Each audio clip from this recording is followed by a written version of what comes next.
Podcast. Powered by Sports Interaction. Wanna bet?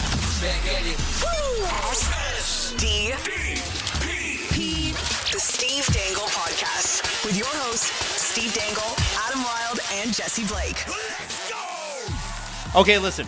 I know Luke Schenn got in a fight and scored a goal last night. Sensational. Oh my God. I was screaming Gordie Howe. Yeah, he didn't get the assist It's trash. though. I wanted him to have a Gordie. Yeah. But can we really start the show today without mentioning how the Penguins absolutely fucking blew it last night?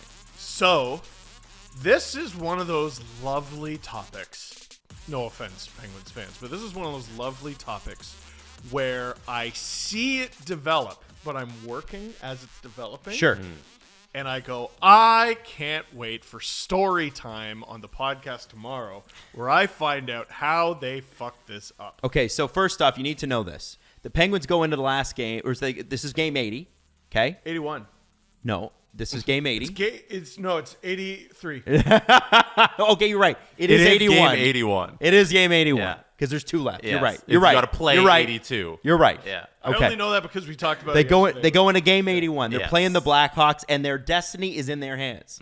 You have the Florida Panthers, who are 4 points ahead of them. You have the Islanders, who are 1 point ahead of them. And if the Pittsburgh Penguins can just beat Peter Mrazek and the Chicago Blackhawks, And it was Mrazek. they are, Oh, no matter what, in control of their own destiny. Because even if the Islanders, who play the Canadians tonight, won a game, then the Pittsburgh Penguins would still have the game in hand to win and get in. You just need 4 points. You need two wins in a row, and you're in the playoffs. Right. And if the Canadians somehow pull a rabbit out of a hat and beat the Islanders, you're set. It's not going to happen, but I mean, the Isles had a non-playoff team in Washington, and they got friggin' wiped. Yeah, and that's the reason that Pittsburgh was in this position. Oh, yeah. The best part about this nobody wants it. is you get to see a non-Leafs team go down in flames Yep. twice. Because not only did the Pittsburgh Penguins lose 5-2, Off. but Wow. the Chicago Blackhawks lessened their chances of getting Connor Bedard Yes. by 6.5%. That's they bananas. jumped 2 spots in the standings by winning that game, and the score was really 3-1 because Yeah, it was. the last one, the second goal was with the goalie pulled after the Blackhawks already scored an empty netter, and then there was another empty netter tacked on, so it was really 3-1. But Whatever. if there's anyone to blame for this entire scenario, it's Peter Mrazek. Was he good? 38 He was saves. Unreal. 38 saves. He's one of the most confusing goalies I've ever watched. He can be spectacular. Can be absolutely he made spectacular. some real good saves. And there's a lot of people to blame overall in this whole situation. Ron Hextall's one of the big people to blame here. Tristan Jarry allowed a bad goal to Athanasiou. That was the believe the second goal of the game, the one that put them up 3-1. He wasn't great. No, he hasn't been great for a while. I don't have numbers to back this up, but no good goalie with the quality of numbers that Tristan Jarry has allows more bad goals. He's confusing too. He's incredibly confusing. That whole team is confusing. I know you haven't seen it. So it was a goal where he overplayed the goal, and that he ended up pulled a Mrazek. he pulled a Tristan Jarry in this situation, and he ended up at the side of the net, and Athanasiou was behind the goal line and batted the puck twice and put it in the net. So here's the other thing. The Penguins are on a 16-year playoff streak. Okay? Okay. Crosby and Malkin have played in every single game this year. All 82. Wow. That has not happened. I don't think they've ever done that. Both of them same season? Yeah, no. Sidney Crosby's don't think it's got ever happened. 91 points. So if I told you before the season started that you're going to get every game out of Crosby, every game out of Malkin, You make the playoffs in a walk. which is what you think, right? You should. So it's our old friend Mark Madden. You remember him? Yep. He wrote an article, and I thought it was actually kind of fascinating because there was the fire Hextall chants in the stadium last night, and he said Hextall's done an awful job and he should be terminated and will be. But Hextall wasn't on the ice. He assembled a flawed team, but not so flawed that there's any good excuse for losing to the Blackhawks, a team that needed a better chance at drafting Connor Bedard. The Blackhawks' chances of winning the Bedard lottery went down. Oh, excuse me. I was wrong in the percentage. The Blackhawks' chance of winning the Bedard lottery went down from 25.5% to 13.5%. Blame Buddy Robinson. Yeah, that's bad. That's bad. and like, that's wild. Here's the thing.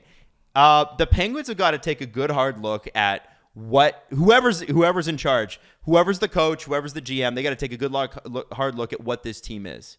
Because, and Mark points it out in this article, Penguins fans have been talking about this all year. This is a slow team that thinks it's fast, and it plays a fast style, and they're not fast anymore. They're not a fast team anymore. They're old. Yeah, but their best players are old. Like, the players who are performing the best are older. So you got to amend your style to that. I don't think that's necessarily the problem. I think they used to build the team around Sidney Crosby, and now it's Sidney Crosby and his band of merry men. Like, do you see the difference? It's just a collection of dudes, like, around him. They don't have an identity. Yeah, is what I'm saying. They don't play a certain way. They play slow and they don't hit. They're not a grind to play against. It's a flaw. Yeah. Right? And the thing about last night was that Sidney Crosby was unreal. Yeah, he was great. I think he is unreal. He had 8 shots. He was all over the net. Peter Mrazek stopped him. There's like 4 really good chances that Peter Mrazek just really made great saves. And Malkin was great as well. But there's nobody else on the team besides those two. And it's been like that for a while. And Pens fans have been screaming that this team has sucked. And Rob Rossi in The Athletic wrote about the game, obviously, and then he put some numbers in there that I thought were fascinating. One was that versus playoff teams this season, the Penguins are 16, 23, and 5. Oh, that's a 420 save percentage. And they still can make the playoffs. So if they do make the playoffs, Jesse, how will that week go? It's going to be about 4 games. Yeah. And then, so... That's the number versus playoff teams. Since December 20th, the Penguins are 21, 22, and 6. That's a 490 points percent. They've been bad for a long time. And Pens fans who've watched this team closely have noticed that this has just been trending downwards since December. And now it's all finally come to a head where you have a must-win game versus a bottom 2 team in the National Hockey League, and you can't close it out. If you're going to fail, you fail quickly, right? There are teams that don't know how to fail quickly in this league. I had to give a couple teams that do. The Washington Capitals, we're going to punt this year. We had injuries, blah, blah, blah. The St. Louis Blues, really smart. Watch for the St. Louis Blues to make a quick turnaround. They've got great young players, and I think they're going to – they were in on a few players at the deadline that, like Timo Meier among them. They want to do a quick turnaround, and you can do that if you catch it in time, if you catch the falling knife in time. Mm-hmm. The Penguins are on the verge of – not being able to catch it in time. They still have Malkin. They still have Letang. They still have Crosby. I get that. But it's not Malkin, Letang, and Crosby 10 years ago. It's now. Yeah. And they got to figure out how to get this team some speed and some identity. And it can't be from, pushing guys in the corner just a little bit. It's got to be from top to bottom. This is what we are, and everybody subscribes to this. I'm going to say something I never thought I would say. Maybe they should have just done the JT Miller thing. The more I think about it, the more I think they need a D'Artagnan, right? They need a Phil Kessel. They need that third guy. A guy. Third guy who's going to rack up a stack of points. So I'm just looking at it. Let's ignore their offseason, which Petrie for Matheson is not looking great. But let's ignore that. Let's go to right around the trade deadline. They trade Teddy Bluger to free up some cap space. That doesn't make you better. It just gives you the ability to acquire. Okay, well, if we're going to acquire, let's acquire. Let's get some good players. They get Mikael Granlund at $5 million for a second-round pick. They have the most complicated and somehow meaningless 3-way trade in NHL history with the Habs and Sharks, where they get Nick Bonino, and it's not 2017. I think they were setting up to move Jason Zucker with that trade. it kind of looks incomplete, doesn't it? And their big ad on the back end is Dmitry Kulikov. Like, that's none of that moves the needle. JT Miller was the focus, and I think they needed to move Zucker, and they couldn't find somebody to do it for their price. And if they have JT Miller, they're in the playoffs. I think. Yeah, I think so. Like, it's never, my criticism of JT Miller has never been that he's a bad player. He's not a bad hockey player. There were times where he was lazy. Or lazy. underperforming his potential. Yeah. And I tell you what, Rick Tocchet has turned him into one of the most dangerous shorthanded players in the NHL. And him and Pettersson are deadly shorthanded. They are. They're deadly. crazy. It's unreal. Pettersson, who had 100 points, by the way, yesterday. Exactly. So Congrats to will him. that carry into next season? I don't know. We're not talking about the Canucks right now. We're talking about the Pittsburgh Penguins. I don't think it's a hard sell to get guys to play in Pittsburgh. And who'd they get? Well, when you don't get the deal done at the deadline, and this is a year that you need to compete, you failed. And I know there's a lot of GMs who are going, well, some of that hard work, that's got to be done at the draft. No, that's next year's thing.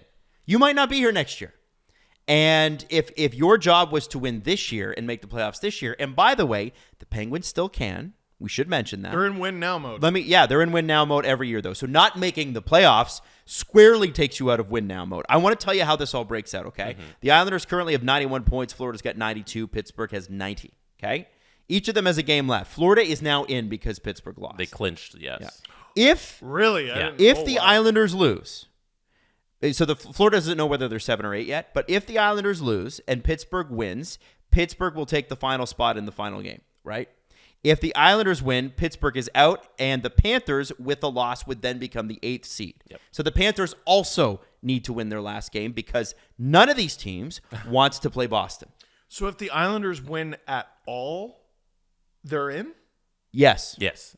Not even win. If they just pick up 1 point. 1 point they're in. They can OT lose. Because I think they win on ROWs. Yeah. So they can OT lose, and the Pens are out. So last night was a disaster then. Yes, that was the whole point of this discussion, I thought they Steve. could make up for it by winning this No. game. So they went into last night with their destiny squarely in their own hands, and they blew it against the Blackhawks. They needed to win 2 games last night, and then Columbus tomorrow. And if they just win those 2 games, they're in the playoffs. If A they playoff lose, team wins those games. Then the Islanders just have to beat Montreal, who is playing Laval.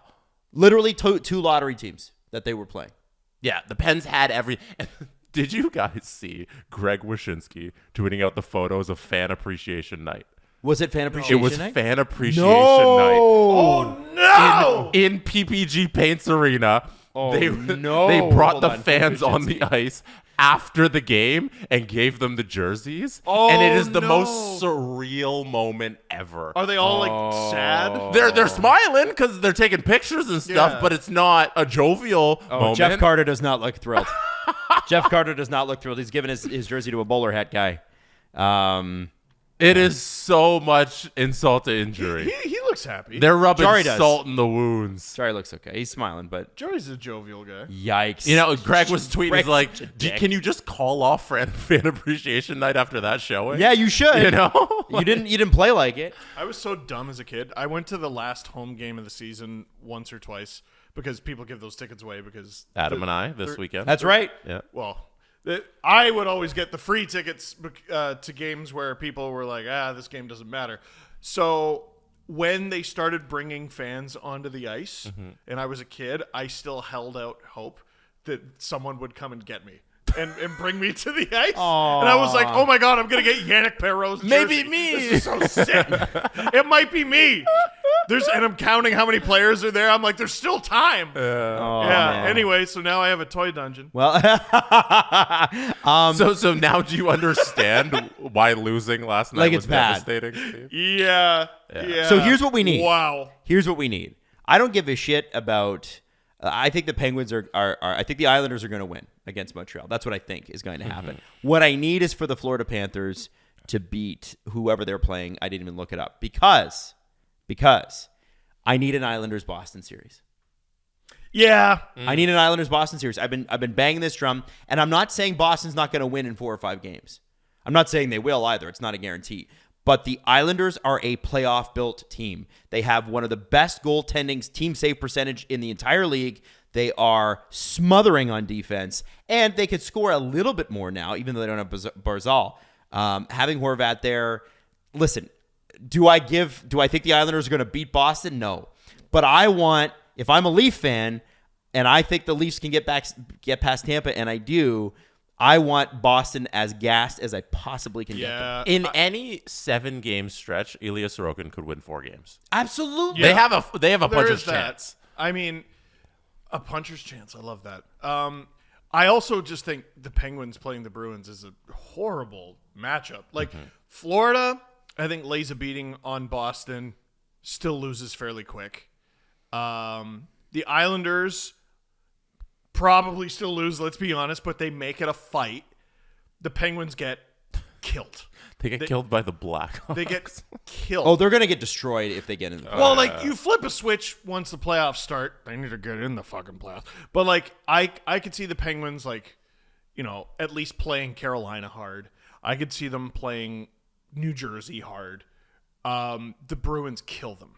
Oh, the Bruins are built to eat a team like the Penguins alive. Yes. Like thin on every position except for your star players. No fight, no physical presence. Take it from a Leafs fan. We've seen Leafs teams go into a series with Bruins like that. They'll eat you up. I mean, 2019 taught us never bet against the Penguins. I get it. Never bet against whoever the second wild card team is because Columbus and Tampa and all that. One time. Well, I know it's one time. But what did Tampa do after that, Steve?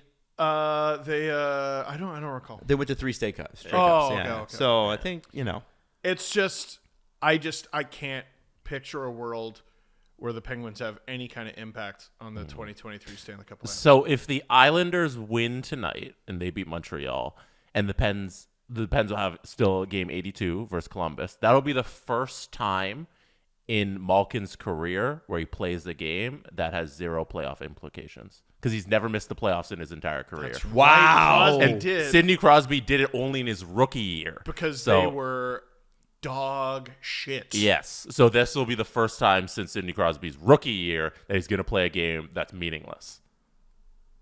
Like they royally fucked themselves. Yeah. Oh my God, Malkin's they're NHL just not up debut to was 2006. They're just not up to the task. Yeah. Right? They're just not up to it. Or weren't last night. They could still get in, and I would still tell you the same thing. They're still not up to it. Right.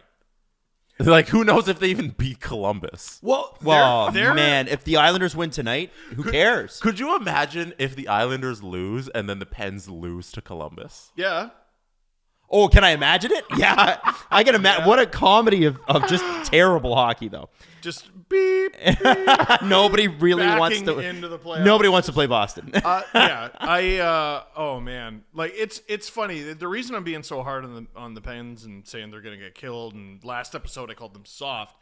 Florida Panthers fans are like decently optimistic about their team. This isn't the President's Trophy winning team that you had last year, but they have some good parts and a really good back half. Like their first half was kind of disastrous, and now they've really kind of turned it around. Yeah, that's the thing. Yeah, this is probably closer to what the Panthers are. They're probably better than a top wild card team, except for the fact that they're in the Atlantic, so it kind of sucks. But the Islanders, I think we know they're better than this as well. If they had Barzal, they'd certainly be better than this. Penguins fans, I think, kind of hate the Penguins right now. Oh, yeah. Like, they wear the jerseys and they cheer for them and everything. It's like Eastern Vancouver. Yeah, dude. Like, they don't like, which is why they tried to get JT Miller. They don't like anything to do with this team from what I've read. The people who cover the team, the people who buy tickets, no one likes how this team is built. And they shouldn't on account of what are they? What are you? You can't just be Crosby and his band of merry men. That's not a thing. One thing that I also find inexcusable was how long they rode Casey DeSmith. Like, I get that Jari was injured, right? And that's why you have a backup goalie, and that's who it was. But there was no move earlier to just go get somebody else who could hold the fort better than DeSmith tried to do. Like, I think it was a 904, but his win-loss, I think he's under 500, maybe a game under 500. And I wish Hextall just made smarter moves earlier on, seeing how this team was trending. It feels like every trade has a question mark at the end of it. Granlund? We've acquired Mikael Granlund? Yeah. That's who the Leafs desperately wanted in 2019. Yeah, we got Nick Bonino. Like, no, we got JT Miller. Mm-hmm. If you like it, great. Hop on. If you don't, fuck off. This is a move. Yes. It's a trade-ass trade. Now it's on the team. Instead of just a bunch of... But because they didn't scabs. make that big move, because they weren't able to pull that off, instead of looking at the roster construction, the first thing everybody looks at is Brian Burke and Ron Hextall. Had they made the JT Miller move, and they're in the same position right now, and we're having the same discussion, let's say that happened. Everybody's going, well, I mean, what do you want Ron Hextall and Brian Burke to do? The team's got to pull it together. Is it the coach? It's the players. Yeah. And so by not pulling that off, they failed themselves, and they may not get another crack at it. Right? Like I think Berkey will. Yeah. I don't know about Hextall. But I wonder, The job of the president. Again, I asked much this, and different. I said this yesterday. Yeah. I'm curious about, like, sometimes you got to look at resume, right? And you look at Lou Lamoriello. Okay, man's like 83. The last 10 years he's been in the league, most of those 10 years, with the exception of the blip last year and the rebuild year in Toronto, those teams are in the playoffs every year. He's So in the conference Lou, finals. yeah, he's signed some fucking bad deals, especially with the Leafs, And they won anyway. and they won anyway. And I look at Berkey, and I like Brian Burke. I thought he was a spectacular guest on this show. He wrote a great book. He was fantastic at Sportsnet. And he should be on ESPN. Is Brian Burke's ethos about what makes a great hockey player and what makes a great hockey team, is that relevant anymore? And I ask that because I look at the Penguins this year feel a lot like the Flames of 3 years ago, which was listless when Glenn Galutzin's throwing his stick into the freaking thing, and then they're like, wow, we got to move heaven and earth to get our guy Bill Peters out of a very mediocre Carolina system. I am questioning. And then he turns out to be an awful guy. Yeah. Also that. Yeah. Also that. Yeah, he was always a stick in the mud. Yeah. Like, he was always a big, like a fart. But then he was worse. yeah. He wasn't a good hire before we found all that shit out. Yeah, he had no resume to back it up. We talked about that on the show. We're like, why do they want this guy? Is that your man? Yeah. That's your man? Yeah. So I look at Brian Burke on this. At least there was some success in Philadelphia, and everything went to shit when Ron Hextall left. Everything. That team was still a playoff team. I look at Brian Burke's record and I go, what have you done for me lately? And not just lately. What have you done in the last 10 years? So here's my defense of Brian Burke, and it's not a good one. It's more a question mark than anything. Burke was GM in Toronto for a while, and it was well documented. We know exactly the kind of player he likes. Mm-hmm. Do the Penguins have any of them? No. Right. So that's where I'm tremendously confused. Like, has he changed his mind? He knows the game's changed, though. I think the game's changed. I think his mind has changed a little bit. But look who's successful. Like, look at the Bruins. Look at the success that Tampa has had. Agreed. Look at Colorado, who is a tremendously skilled team with a few guys who will tell you sincerely from the bottom of their heart to go fuck yourself.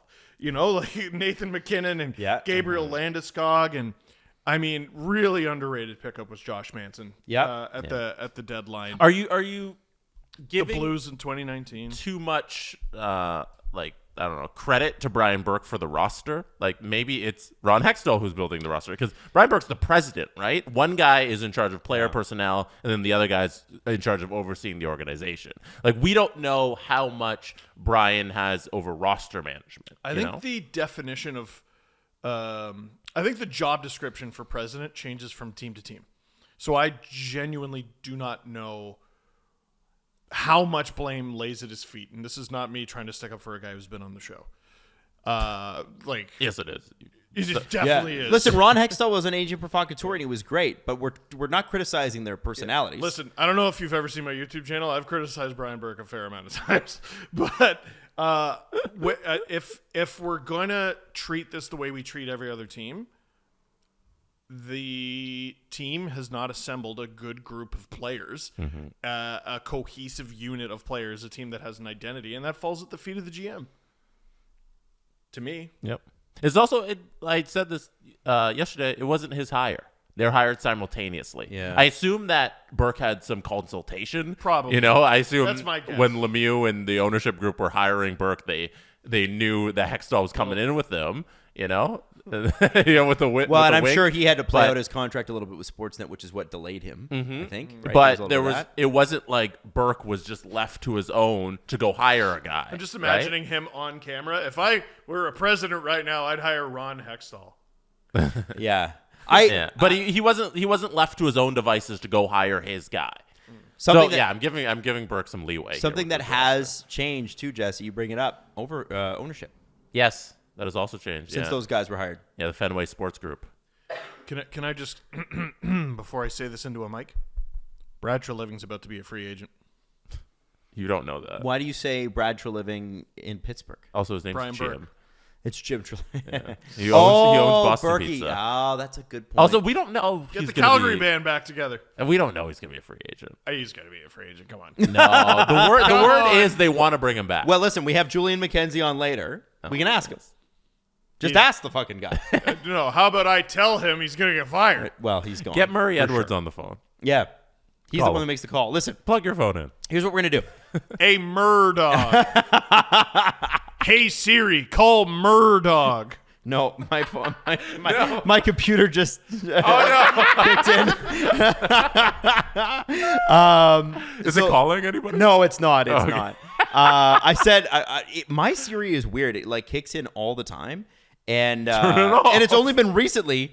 And like this morning I was saying to Natalie, was like, "Oh, I love you," and Siri's like, "I don't know how to respond to that. That's its thing." Steve, are you shocked that Adam's having trouble with technology? Listen, I don't know how to shut Siri off. Can I shut her off? Yeah.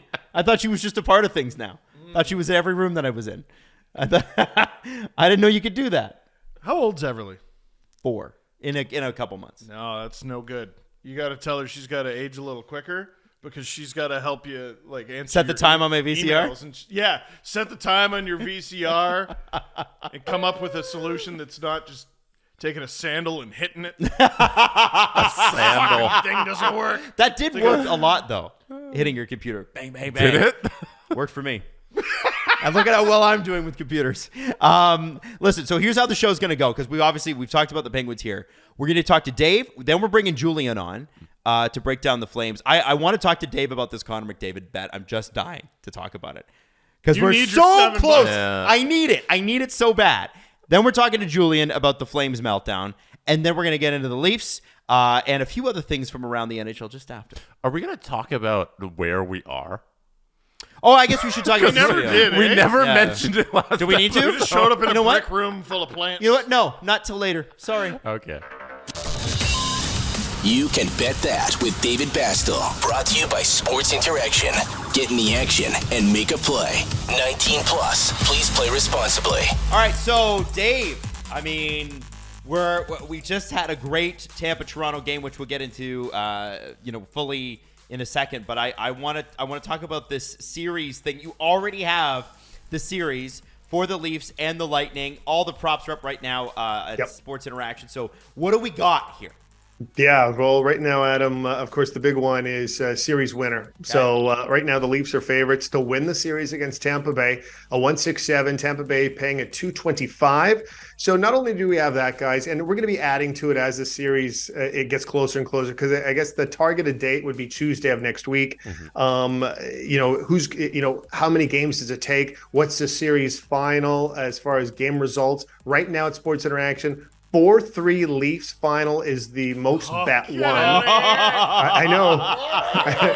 That's pretty good for the heart, eh, Steve? Yeah, it's awesome, man. great. It's paying a 505 right now. So we have plenty of player matchups. One I like is Kucherov-Marner, most points in series. It's dead even at just under 2. There's a Stamkos-Tavares goal matchup. Who's going to get more goals? And, of course, Austin Matthews paired up with Braden Point, for most goals in series. Austin Matthews, slight favorite, and it makes sense because this guy's heating up, especially in this last month. You know what? I was enjoying last night's game just because there was no stress. It was just an entertaining game to watch, and I just feel like You brought it all back. This I time just next sprinkled week- some I know. stress on there. Oh man, Like paprika, eh? pain. You know? Listen, pain. if you hate the Leafs, I mean, Tampa's a great value pick. Oh yeah, True. absolutely. But I like them. So Hey, so screw that. I just want to throw this out there. Edmonton won 2-1 last night against I'm the nervous Colorado about that. Avalanche. Yep. Well, I'm nervous about it too because I bet Connor McDavid to score 65 to 70 goals. Uh-huh. He had 2 or 3 breakaways. He had shots from the slot. None of them went in, and he assisted. Evan Bouchard probably shouldn't have shot. He probably should have passed it to McDavid. He probably should have passed. What a hog. What a hog, right? Gets his 7th goal. McDavid with his 88th assist. He had McDavid had a wide open look. We need 1 goal in 1 game. And Edmonton, by the way, and we can talk about this later, this game does matter because it's for the division. Yeah. So McDavid's going to be playing, I think. Do you think Makes sense. Do you guys think I get it? Because I need 1 goal to make this happen. How much? Yeah, How much is your payout? My payout is $7.80 because I put $2 on it. Oh, that's pretty good actually solid. for $2. And a heap of pride. Yeah. I think you get it. Adam. I think you get it. You think you get it? But I'm also hoping for an Oilers loss because I need the Jets to play Vegas in the first round, not the Edmonton Oilers. No. I want nothing to do with the Edmonton Oilers as a Jet monster fan. I think they could beat the Vegas Golden Knights, in my opinion. I don't think the Oilers want to have anything to do with the LA Kings. That's so true. I think that they desperately want the Jets. No offense, Dave. I don't think they want to play the Kings. The Kings have like some of the worst save percentage in the league, and yet they are right there. Right there. They did. Now they're one of the best. They did. We were talking about them being a negative goal differential team, and now they're hovering around plus 25, It's plus 30. amazing what's happened with them. So Nobody wants to play the Kings. You're right. You're right. Stay away from the Kings because if that's your first round matchup, it's like that sucks. The amount of gas you're going to use in that series if you win to get to the next round, it's like Crazy. Dave, we'll talk to you again on Friday where we're going to get into some more of like what we can do and like some of our playoff pool stuff for Sports Interaction with SDP. Have a great week, buddy, and congratulations on the Winnipeg Jets. Welcome to the playoffs, Dave. Thanks, fellas. Nice to be part of the dance.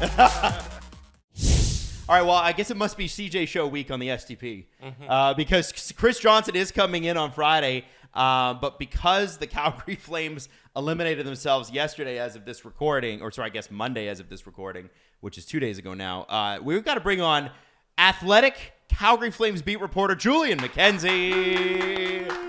And that's the only thing he does. Yeah, that's definitely not the CJ Show. By the way, Julian, I love the questions you were asking CJ on Monday's episode about the Masters and like how he was talking about Thank you. Eating like an egg sandwich for $1.50 or something there because once you're in, the prices are super cheap. I didn't know that. Yeah, like it's like looking at that menu, it's like $66 for the entire menu. Like I've never been to the Masters. I would like just take like $100 and just like, I mean, maybe 100 and I guess 66 times 2. I'll just buy everything twice. Yeah, and just try everything. Just try it. What's a Masters ham sandwich taste like? Who knows? That's how you save on grocery inflation. There you go. You go to the Masters. Exactly. That's all you do. So Exactly. Julian, obviously, there was a lot that happened on Monday. It was the culmination, I think, of a season of just really head-scratching moves by the Flames. I mean, they had such an unbelievable offseason, having to replace Gaudreau and Tkachuk. They bring in a guy that's just set the record for assists in the season by a left winger, which is Huberdeau. They bring in Nazem Kadri, who was sort of like the guy that was the big free agent center that nobody seemed to be able to sign until mid to late summer when they did. what happened in Calgary this year? And I know that's a big question. They failed. The biggest thing you can just say is that this season was a failure. Whether you subscribe to the expectations that were laid out from Brad Treliving and Daryl Sutter at the beginning of the year, where they tried to make the point that you don't win the offseason and also the division would be hard, and that the goal is to make the playoffs, or you believe Rasmus Anderson when he says that nobody had higher expectations than them in their own locker room, and they tried to block out as much noise as possible. They failed. This was a failure on any level that you're looking at. The new acquisitions didn't gel well enough or play to the standard that everyone expected them to. The goaltending did not play at a high enough level. I know Jacob Markstrom deserves a lot of criticism on that front, but Dan Vladar was not an adequate enough backup. This is a guy who the franchise believes at some point he could be a number one quality goaltender. I don't know if they mean for the Flames, but they do mean that in some way for him. Neither of those guys are necessarily all that great. Daryl Sutter has to take some of this blame too for some of the line changes. I'm still surprised. I was looking back at some of the older articles I did earlier in the year. I was still surprised they had made the line changes when they did after like game 7 or game 8 of the season, when they were still doing okay. But after one bad loss to Edmonton, they just decided to throw off Jonathan Huberdeau off that top line. The top players, I had already mentioned, they didn't play at that level they expected them to. Just the level of comfort, either just frustration setting there too, just everything seemed to go wrong. I didn't even go into any of the puck luck stuff of, outshooting your team, but outshooting your opponent, but still losing games, or allowing goals on the first and second shots of games. Like, there was just anything that could go wrong just seemingly went wrong. And that's at least what we saw on the ice anyway.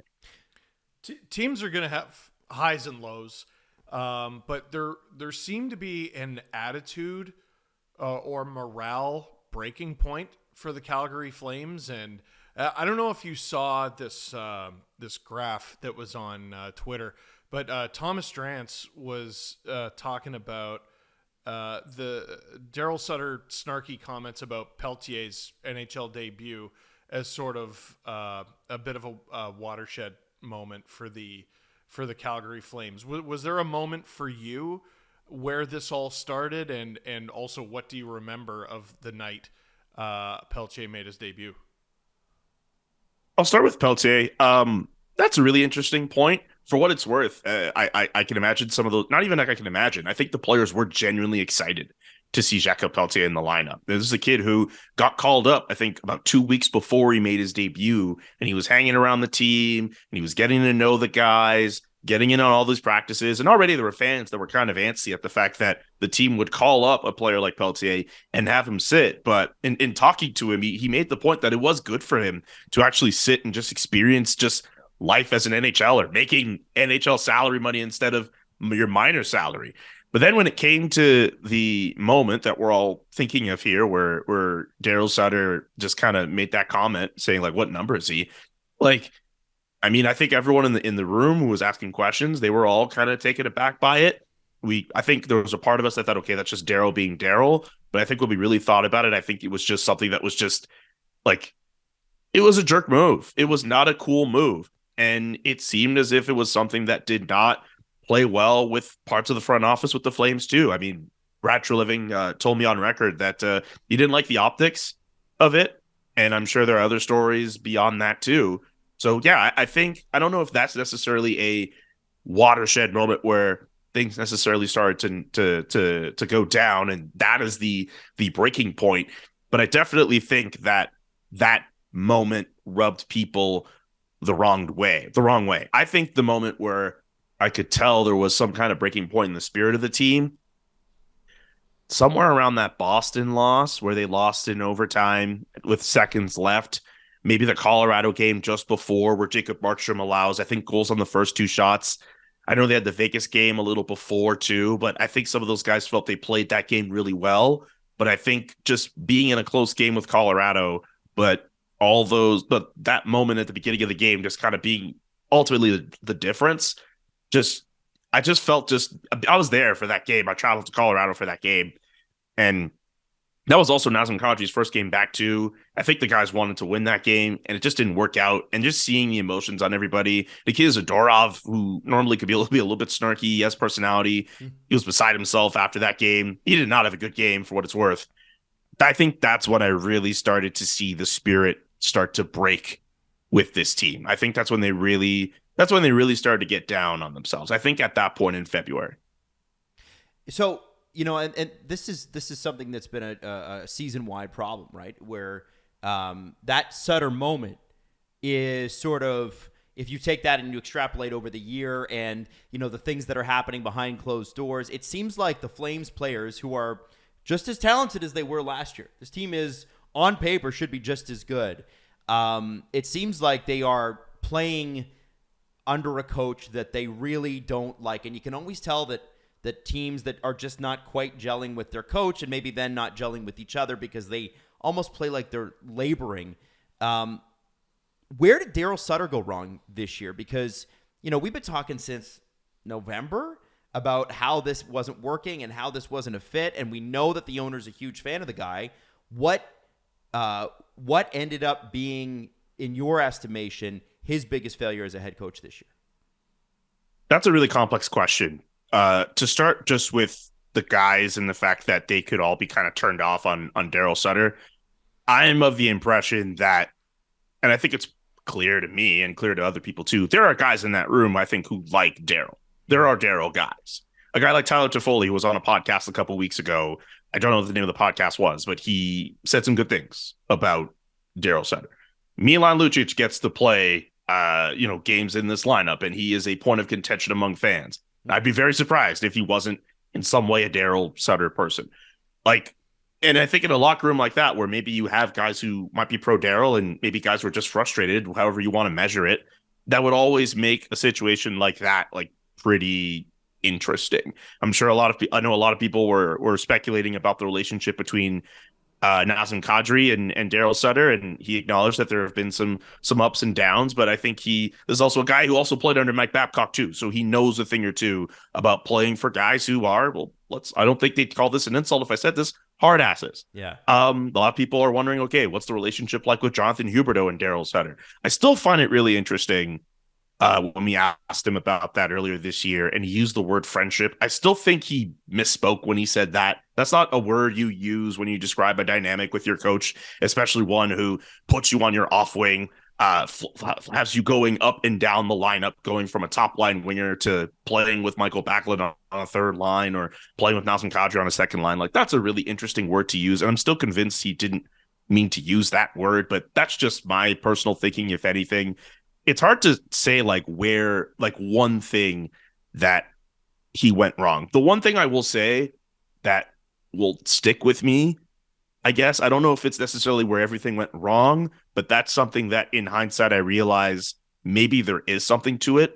I think of that first month where the Flames are off to their best start. They win the first few games of the year. They pick off wins over Colorado. I think Vegas is in there too. There was a bad Buffalo loss in there, but they get this win against Pittsburgh. And at the beginning of the game, before the game, during one of the media avails, Daryl is mentioning how the Penguins have all this cup pedigree and they have all these guys who have won cups before and all that. He's always big on that.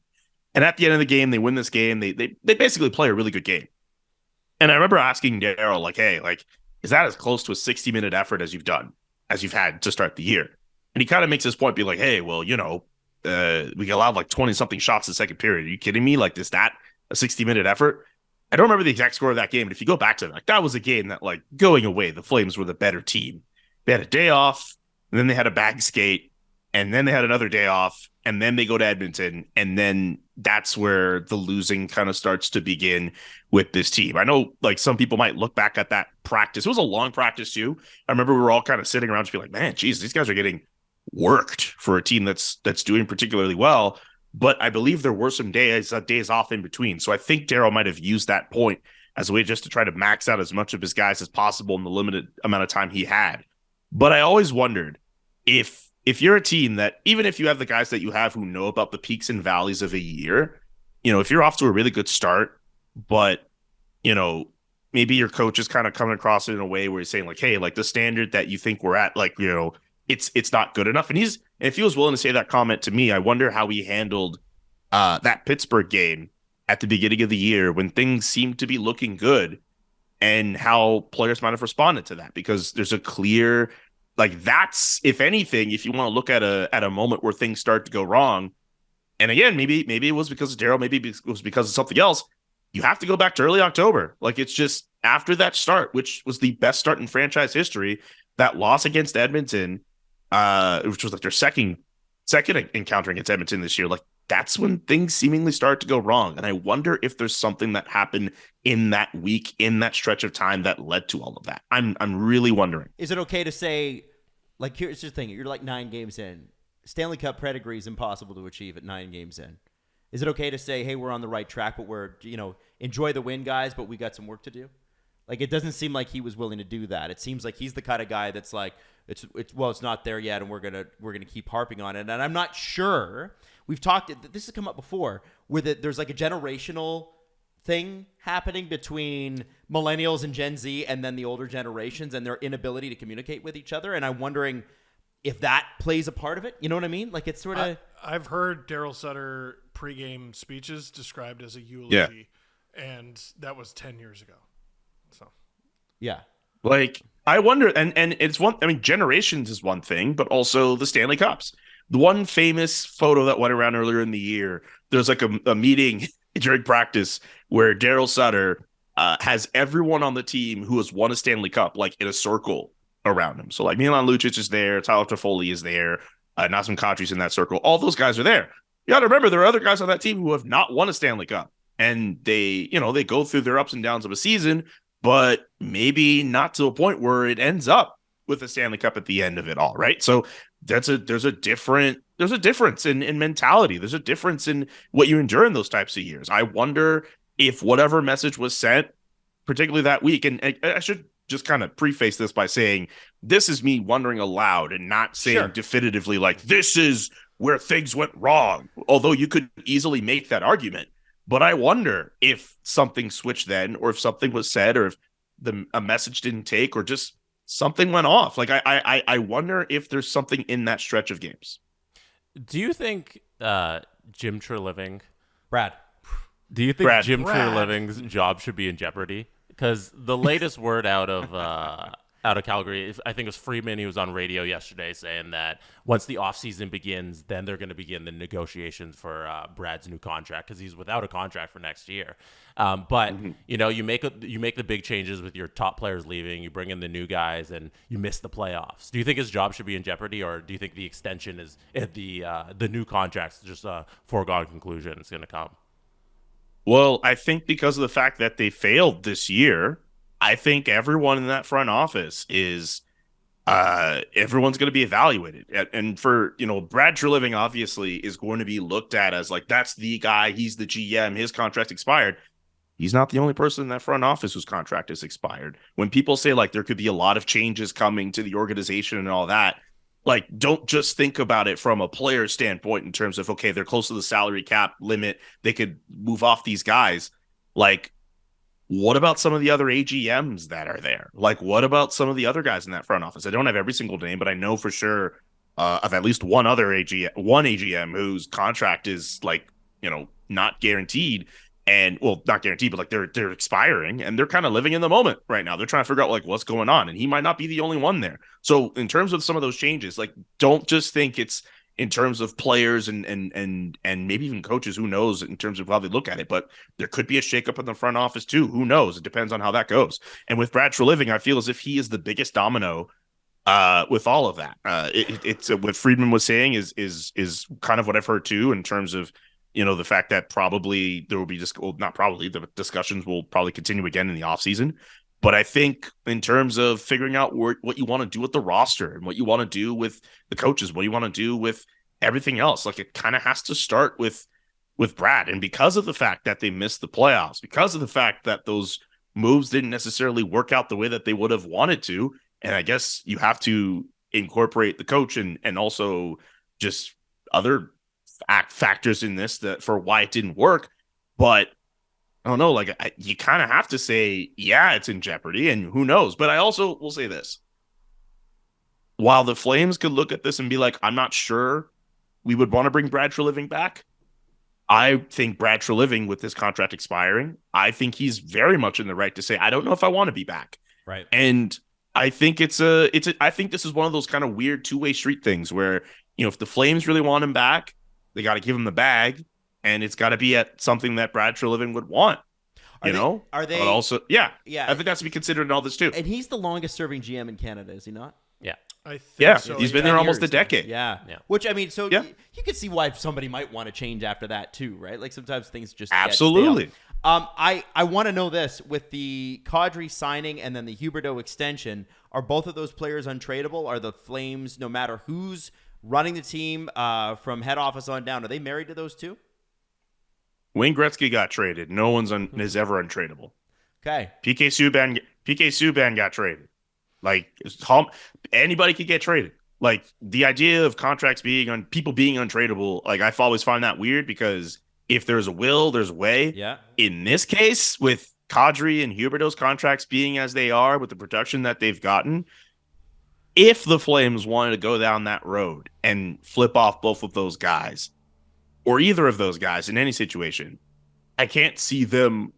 If they win that trade, like, that's remarkable in itself. I can't see that happening without some kind of salary retention or them taking much less than they would ideally want for those pieces. If they want to go down that route, I still feel as if, they signed those players with the intention of winning, at least within the first few years of both of those respective deals. And I think you also have to lump in McKenzie Weegar's deal as well. Yeah. He's not in his 30s yet, but that's someone else who has an extension that kicks in. He'll be the highest paid defenseman on the team starting next year. Like, I don't know. I feel like when you have those players, your intention is to at least try to, make something of whatever championship window you extended for yourself. And I still would be very surprised if any of those guys were offloaded in the offseason. That being said, I mean, that really depends on who's running the ship. I think if Brad Treliving stays, I would be surprised if he just said, you know what, after 1 year, I'm cutting bait on these guys. If it's somebody else, who knows? Could Daryl Sutter be promoted to GM because he was in LA? That's what people in Calgary have been scared about for so long.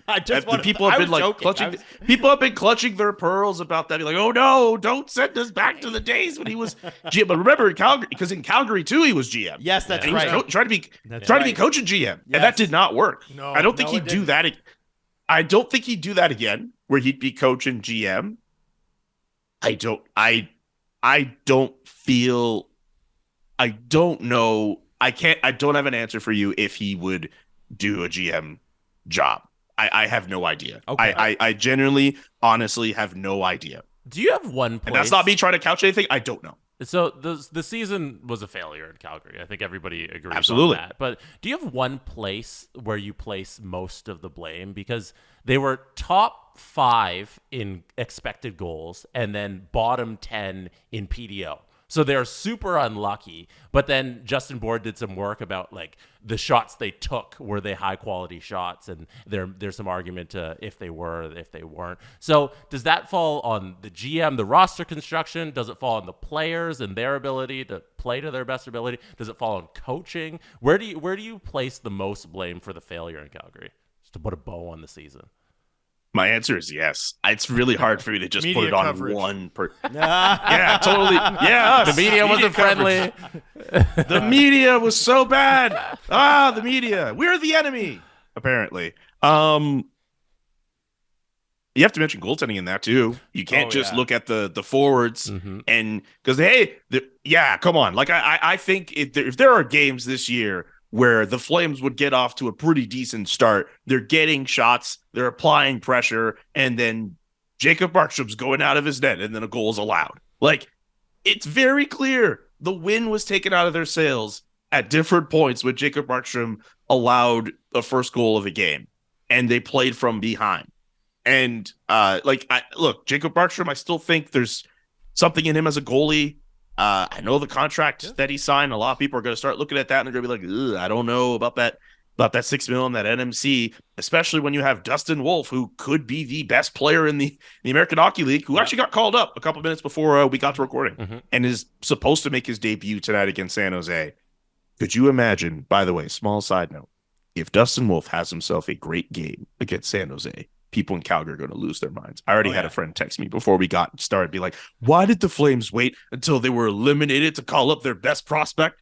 Like, I don't know. For me, like, I'm on the fence with that. Like, I think for a goalie, like, you got to be careful. Yeah, with maybe that, you don't want to throw him into a poison dressing room. That's fair. Yeah. That's more than fair. You got to be careful about the situation that you're throwing them in. And also, because you have Markstrom and because he has the contract that he has, I mean, Daryl Sutter literally called him his ace like a couple of days ago. Yeah. Like, unless they move off from that contract or Dustin Wolf really like impresses, like, he's not going to supplant Jacob Markstrom anytime soon. Plus, they have Dan Vladar back there. And if you're in a situation where you're saying, okay, we think Dustin Wolf is ready and he should be playing games, Dan Vladar, you're gonna have to deal with that contract too. And again, I mentioned goaltending was not good. That's something else you're going to have to deal with too, because Dan Vladar's statistics were not necessarily otherworldly, to say the least. But all that to say, like, I don't have a specific thing to lay the blame on, because it just felt like at different points in the year, something just didn't work. I guess if you have to pick, maybe goaltending is the reason. I think if goaltending was just around league average, they're probably in a playoff spot. Easily. But I think so. Like, it's just, that probably is the answer. But I just think that there were times when they really needed a game breaker and they could not get it because they were in games where they were trying to match up against other teams and they just didn't have that oomph, that extra player that should put them over the top. That they were sorely lacking that this year. But it's really hard for me to pinpoint just one thing. But Julian, if I have to, probably goaltending. Yeah, that's the answer. Like, it's you get a couple saves and you're in the playoffs. Julian, I'm looking at this. Division. Okay, you got two teams that are probably out of it for next year: San Jose, Anaheim. Right? Mm-hmm. Probably not going to be very good. Sure. Especially if Karlsson gets traded in the offseason. Vancouver is tricking themselves into thinking they're good again. I can't wait for them to be the exact same next year, and then maybe fire another head coach in February. They're the hardest team to predict, I think, in the NHL. So it's not unreasonable for a division to have 5 teams make the playoffs. Vegas, Edmonton, LA, you think are locks. Seattle looks good. Where does Calgary finish in the division next year? And I won't hold you to this, I promise. It's too difficult to answer. Here's the thing, man. I would hate for you to do that, because, like, right now, if you were to say, okay, take the exact same roster, the exact same coach, everything, run it all back for next year, they'd probably finish in the same place. I don't know. Like, I mean, I guess some of the bad luck they endured can't possibly repeat itself. Mm-hmm. And there have been moments where they played really well. Well, relief fans, yes, also, it can. It absolutely can. But you'd also, in this case, you'd be like, okay, well, Tyler Toffoli, you had a career year. Go do that again. Michael Backlund, you're 34 years old. You're going to be 35 next year. You're playing the best year of your career. Go do that again. You're hoping Jonathan Huberdeau's confidence is restored and he doesn't have a year that's as bad as what he's going through right now, which is probably his stats haven't been this low since like the 3rd year in his league. Yeah. You're hoping Nazem Kadri takes advantage of a longer offseason and just kind of rests and recuperates and actually plays at a high level, which I guess is not entirely impossible, but I guess just with the way that they're playing, the talent that they have, if you run it back the same way and you get down to that style, I still think, like, if they could use a bit more speed, they could use a bit more like skill. Yeah. I still kind of see them as a team that's like a wild card team. I'd love to be proven wrong, but like Vegas, I still think Vegas is kind of weird, but if they're at full strength, they're still a top 3 team. Edmonton is Edmonton. LA is really ascending now. I think we could stop putting the underrated label on them. They're going to be a contender starting next season, I think, especially if they have a decent run in the playoffs this year. I still kind of see them as a team in the same place, but that's if they keep everything as it is right now. Wow. Julian, I got to apologize for wasting your time because we've missed the most important question. Dustin Wolf is going to make his NHL debut. What's his number? Yes. Good question. This is 32. It'd have to be 32, same as what it was in the. Oh boy, it's Daryl all over again. It's Daryl all over again. He doesn't know his number. I would love to see it. But also the one thing I at AHL games when he plays with the Wranglers, and he makes a save, you'll hear like this like wolf call, the ow noise. Amazing. That's cool. That's not happening in the NHL. Yes, it is. That Come on. 100% is. It has to. So they No, play like a it's not. button? And No. yeah, the they play fans. some kind of button, and then you hear like ow, but like. Oh, that's Like cool. I was talking with I was having a conversation with someone about that. I heard that at a game. I was like, oh, that would be a really cool thing. And they just kind of looked at me and they just said, yeah, during preseason games, like Daryl told them to stop doing that. That's not happening. Fire the coach just for that. Come on. I hope the fans do it. I hope the fans just jump in and start doing it. Yeah. Because That would stop be the fans, cool. Now right? that I think is an organic thing to have happen. That Yeah. would be cool. Oh, I love that. I love that. Well, Julian, listen, it's been a pleasure having you on. It's what a disaster season. But I hope that you're gonna. I hope that you, my friend, who did an amazing job covering the Flames this year. Obviously, Thank you. There's going to be like locker cleanout and all that stuff that you have to go through, and then the draft and everything else. But I hope that you get some rest, man. Like I know you wanted to cover the playoffs and stuff like that, but a little bit of a breather for you because I know you've been going full tilt. You got like 3 shows and you're covering a beat, and you've been really impressive this year. It's amazing how you've managed it Stop all. working on Adam Wild time. Yeah, it's enough. Trust me, Thank don't you. want That's to turn really out like kind for me. you to say. Well, Thank you. That's really kind for you to say, man. Thank you. we've been blown away by your coverage, and I think to me, and I'm slightly biased, but to me, you're the go-to guy in Calgary to break down the Flames when I haven't seen the game. So I'm blown you. away by you, man. We're really proud of you.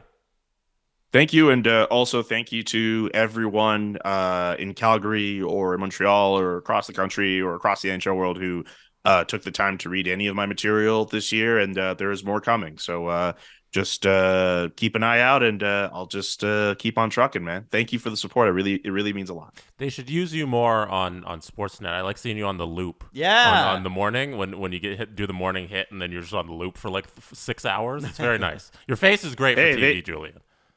They know where to find me, man. I'm here, and I'm not beholden to Sportsnet either. TSN.ca, those 3 and 3s with Saul and Valji. Hit me up. You know, I'm here. I'm here. I'm here. You know, it's a bummer that Jesse and Steve aren't here for this one because I think this line is fantastic. Gentlemen, if you didn't already know, it's tax season, and you know what that means. It means Manscaped is here to make sure your paperwork is done and your boys downstairs are having fun. Make sure you spend your tax return money on the important things this year, like family, friends, and ball deodorant. Hey, listen, join the 8 million men worldwide who trust Manscaped by going to manscaped.com for 20% off and free shipping with the promo code DANGLE.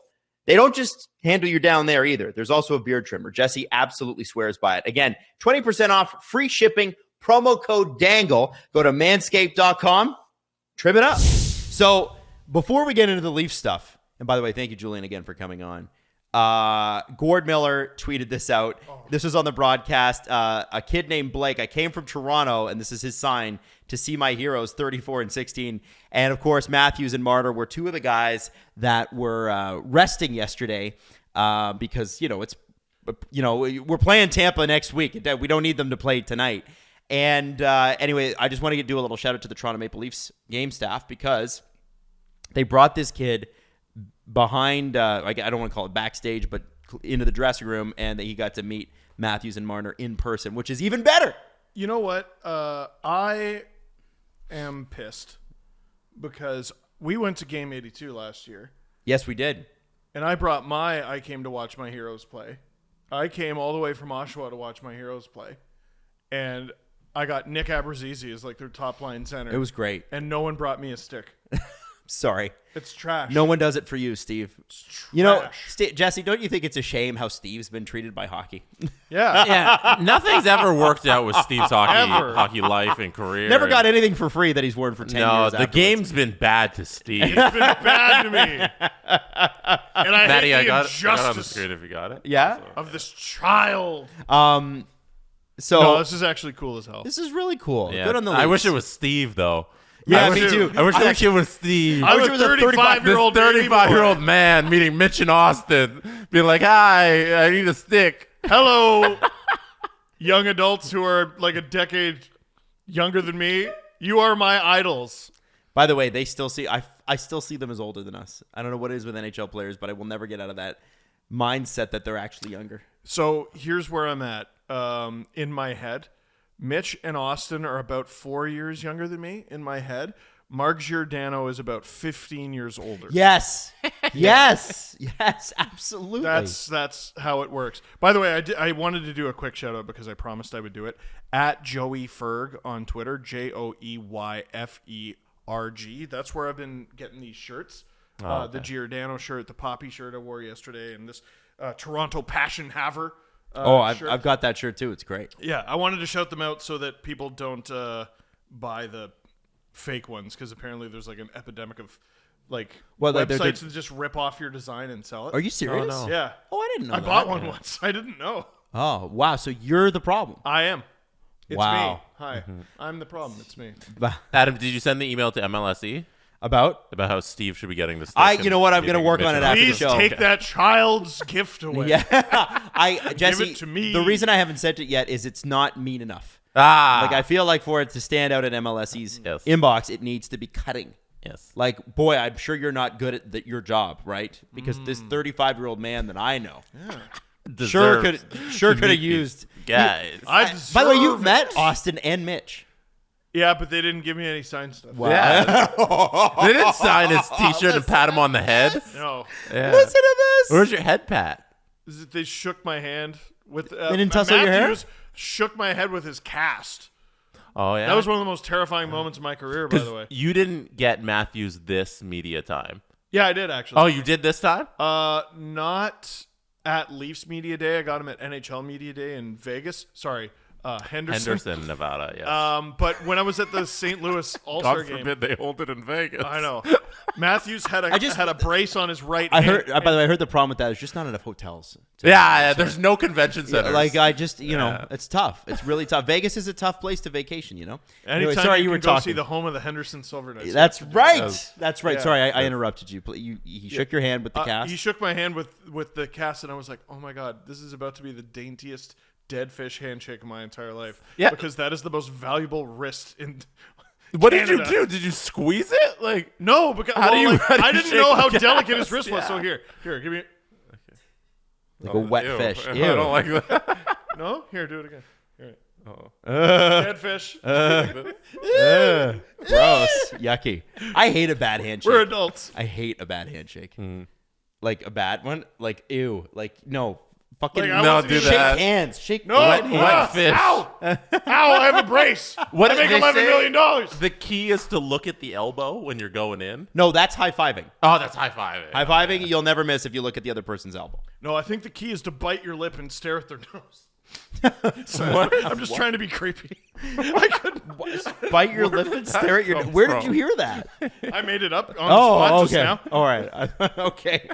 I was like, is there a movie reference in there that I'm forgetting? Usually there is.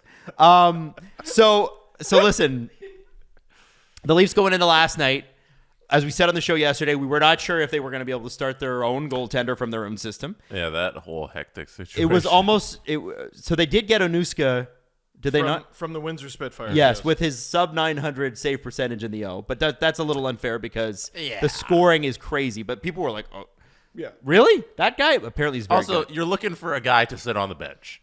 Like, Well, maybe not though, right? And so Yeah, but you're not. If he plays, Yeah. If there's a scenario where he's the goalie of record, you're not trying to win that hockey game. right. you're trying to survive. CJ I mean, you are, but you're not. CJ who covers the Leafs every day in our group chat was like, guys, if there was ever a time to put $20 on not the Leafs, this would be the night. And when it was 1-1, I bet on the Leafs. So Hell yeah. I bet Eat pregame. it. I broke my $2 thing and I was like, you know what? Maybe I will. So I went to 10.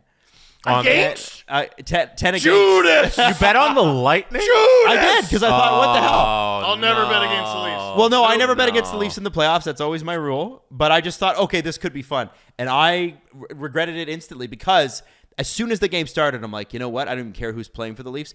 Fuck these guys. Like Fuck 'em. I went full into like playoff fan mode. Like, fuck these guys. So I regret the bet. I do. The I made a moment mistake. the first hit was thrown, I'm like, fuck it, go Leafs, passion haver. Yes. Win this game. 100%. You have no choice. 100%. This game means everything. Yeah. And like 5 minutes prior, I'm like, I shouldn't even watch. That's also, like, Adam, that's the biggest square better move is when something seems so obvious. Like, how could this team possibly lose this game? You bet the other way. Yes. You bet on that team know. who could never, ever win this game. Happens all the time in football. Bet against them. You scream at their arena staff. Oh. Scream. Yes. Absolutely at the Yes. top of his lungs scream. Yep.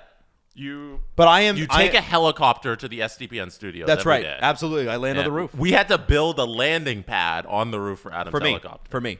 And then I got out like Logan Roy and I told everybody to fuck off. By the way, also, no, I'm not. William Nylander opened the I'm not scoring gonna do it. last night. And speaking of bets, I took the bet that Jesse created at Sports 40-40? Interaction. The 40-40 bet. He's at 39 goals. Let's go. Come on. And but I think the best goal of the whole game was Luke Schenn's absolute Dart. top cheddar snipe. No, it fucking wasn't. unbelievable. Dart. It was No, a it's fucking knuckleball. sometimes, Jesse, sometimes the it's not the shot, it's the person it's coming from. Oh, yeah? And the fact that Luke Vasilevsky Schenn was could do scared. that. He didn't want the smoke. Luke Schenn threw the biggest He didn't want it. wobbly UFO-looking puck just floating. Tim Wakefield knuckleball, 35 kilometers per Vasilevsky hour. saw that rocket and he went, whoa! His self-preservation instincts kicked in. Whoa! What part of the stick did it go off of? It was like the outside of the blade. Rocket launcher part. Oh, God. Launch the rocket. It'll get you.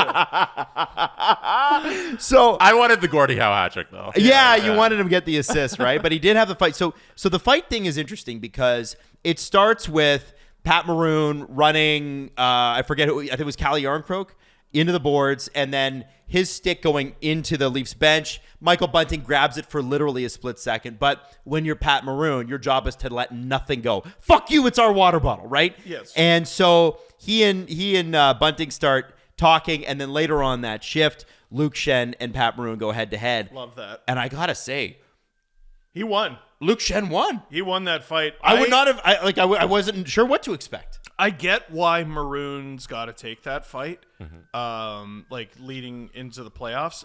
It's not a great move for self-preservation because like he's been injured recently. Yeah. A lot of the Lightning have been. They've played a lot of extra games. Well, Like they've played almost a full season more than the 3 seasons that they've gone, right? Because of the playoffs. There are parallels with this year's Lightning and last heading into the playoffs. The difference is last year's Lightning were cold heading into the playoffs. This year's Lightning are hurt. You guys too afraid to say it? What? Lightning are washed. No, I don't know about washed. I don't but feel that. I will say there's oh fuck. Here comes. You're clip really it. gonna make me say it. Clip it. Say it. Clip the it. The Leafs are going to Clip win. it. The Leafs are going to win the series. The Lightning are washed. They have no excuse to lose this series. 100%. They don't. There's no reason to Okay, lose. that's fair. That's fair. They don't have any excuses. Yeah, because they have But no people will excuses make because the Lightning are washed. They're better on paper. They're healthier. Why are they losing this? They're better series? looking. They're better looking. Yeah, don't give me the and they're better looking. Don't give me the pedigree. And the 3 straight Stanley Cup final. The 3 straight Stanley Cup finals is why they might not be able to It's make become it. a detriment at this point. Well, didn't the Oilers not win The 4 '80s, straight? the '80s Oilers never went to 4 straight Stanley Cups. They went to 3. It's so hard. Yeah. It's really hard to do. And this doesn't take But the Leafs away will. They're gonna from win the 10 in a row. Lightning at all. Hey, 10 in a row. 10 in a row. Here it is. But I don't know. Just looking at the Lightning lately, forgetting this game. The Leafs should win this fucking series. Okay, so But sorry, all that to say, like Maroon was hurt before this game, gets into a fight, gets hurt during the game. I don't think it was a. I understand why he did it, but it wasn't smart. In 6, by the way. in 6 is that Leafs- your Leafs bet? in 6. Okay. Yeah. So Lock it up. Corey Perry was also running wild a little bit, and it's clear that he's targeting Michael Bunting. I think that Great, go for it. the Lightning see Michael Bunting as a tremendous weak point for the Leafs because they do put a lot on Michael Bunting to score. They play him in top line minutes. Not anymore. Okay, but that's how the league. I'm just giving you what their No, perception no. might be, and you're right. He's played like third line sometimes, or whatever. And with the emergence of Calle Yarncroke, who we'll get to in a second, that's really changed. But Michael Bunting, they see as a guy who could fly off the handle and get them the power plays that they're seeking. And if you look at the way he was called again last night, there's 6 guys in a scrum. That was so Bunting funny. comes in to just grab a guy from behind, and the refs immediately like, you're out. You're gone. Now, That okay, was wild. So that penalty was awful and made up and bullshit. This is the first time ever, I'm going to defend the refs, they had an impossible job last night. Yeah. Like, from the moment the game started, they're like, we're going to call this, and we're going to call that, and we're going to call everything. There were 14 penalties in that game because they identified that as a game that could get out of hand. And it did. Before the end of the first period, it did. Yeah, I thought you did a great job in the LFR explaining that. It's like the refs did a good job in the sense that they had to call everything. There wasn't a line brawl. Yeah, this is the situation where the refs just everything's out of control. Let's just try and get a hold of this game. Yeah, listen, you guys are going to fight and slash and bite and kick and try to kill each other. You might as well do it during playoff games where we make more money. Yeah. We're not allowing it tonight. Yeah, we're not allowing it tonight. Next week, fill your boots. Yeah. Not tonight. Yeah. Joseph Woll makes 45 saves. 45 saves. Now, you'd think with the Leafs down their top 2 scorers and I think top defenseman as well, or you might consider. Well, Giordano. Yeah. He's been amazing this Top year. 1 defenseman, Mark Giordano. He is. One of one. Tell me he's not the best defenseman they've had this year. Mark Giordano? Yeah. I'm not talking about over the course of the He season. has not been their best defenseman this year. Over the course of the season, who's been better? TJ Brody. TJ Brody is their Well, okay, best defenseman. I guess because Gio's played more. I feel like that's why TJ we Brody's give it to him. been fantastic. He's been fantastic. Yeah. He's the best 39-year-old they have. He's the best. Okay, fair enough. Gio's 2 though for me because he's played the full year. He plugged the gap when Morgan Riley went down. I love Giordano. I think he's been amazing. I love your enthusiasm. Okay, you know what? You guys are wrong. You guys are wrong. TJ Brody you always forget about because he's so good. You just don't even notice him. He made a bad play last night. Though. 100%. Joseph Woll, 45 saves. Here's what I got to know. Because it seems like they're going into the playoffs with Matt Murray not being healthy, post-concussion syndrome, whatever it might be. They haven't said those words yet, but they say he has a concussion, and it's post his concussion. So if he's feeling symptoms from his concussion, therefore it's post-concussion How syndrome. long after a concussion is it called that? It's immediate. And it's the question is how long does post-concussion syndrome last? But if you have effects after a concussion, that's what happens. Even if Murray is healthy. But they though. said it's not a concussion. Right. But then they said it thought was. they did. They did Yeah. say it was. Yeah, I Keith think- had initially come out and said it wasn't his head. It was a concussion. Yeah, And then- coaches are. Yeah. Don't you listen? You get the he updates lies for from a the living. team, or you don't get it at all. Yeah. Coaches are liars. Yeah. Even if Murray's healthy, you can't dress him in game 1. Joseph Woll's pretty fucking Like good. the last thing I can remember Sheldon Keefe saying about Matt Murray before he went down with his latest injury was, we need him to let in less than 4 goals. If I could go back in time, like Joseph Woll's the backup all season long. Yes. It's Sammy. No. It Because the reason he's had the success is because of how fucking hot he started the season with the Marlies. If at the beginning of the season you told me the Leafs were going at it with Joseph Woll as their backup, I would have said Kyle has lost his fucking mind. Yeah, but then he would have been right. He would have been right. So On paper, he was the 4th goalie. Mm-hmm. So I would have lost it. the contract Oh, that Matt Murray yeah. signed. Oh, Matt Murray. I thought you were talking about Joseph Woll. The contract that Matt Murray signed, if you swap that for Joseph Woll and the cap space and what they could have done with that extra money instead, it would have been so cool. They traded 2 years of Peter Mrazek. They can do it. They can do it. They can do it. Everybody's Now- tradable, as Julian said.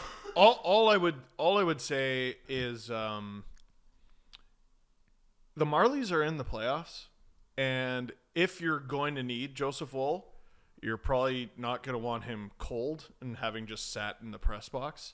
So when the playoffs start, if Murray were to be healthy, which it doesn't look like he's going to be, but if he were healthy, Maybe you Yeah, play why- Woll in the Marlies until. why not have? But if Murray then on the bench? but if Samsonov, who apparently is fighting something, as they all are at this time of year, and also maybe they said that to create the emergency conditions to Also, get Joseph Woll up. playoffs don't start for a week. I know, but I'm saying if Samsonov did go down with an injury, and we, knock on wood, obviously hoping he doesn't.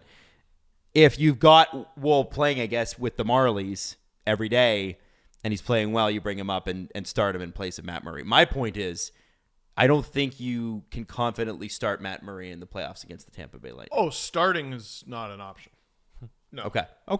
No. I want to reintroduce Leaf fans to John Cooper, because I think sometimes Leafs and Tampa, when they play each other, it's always competitive, but it's not like a blood feud like the Bruins and Leafs.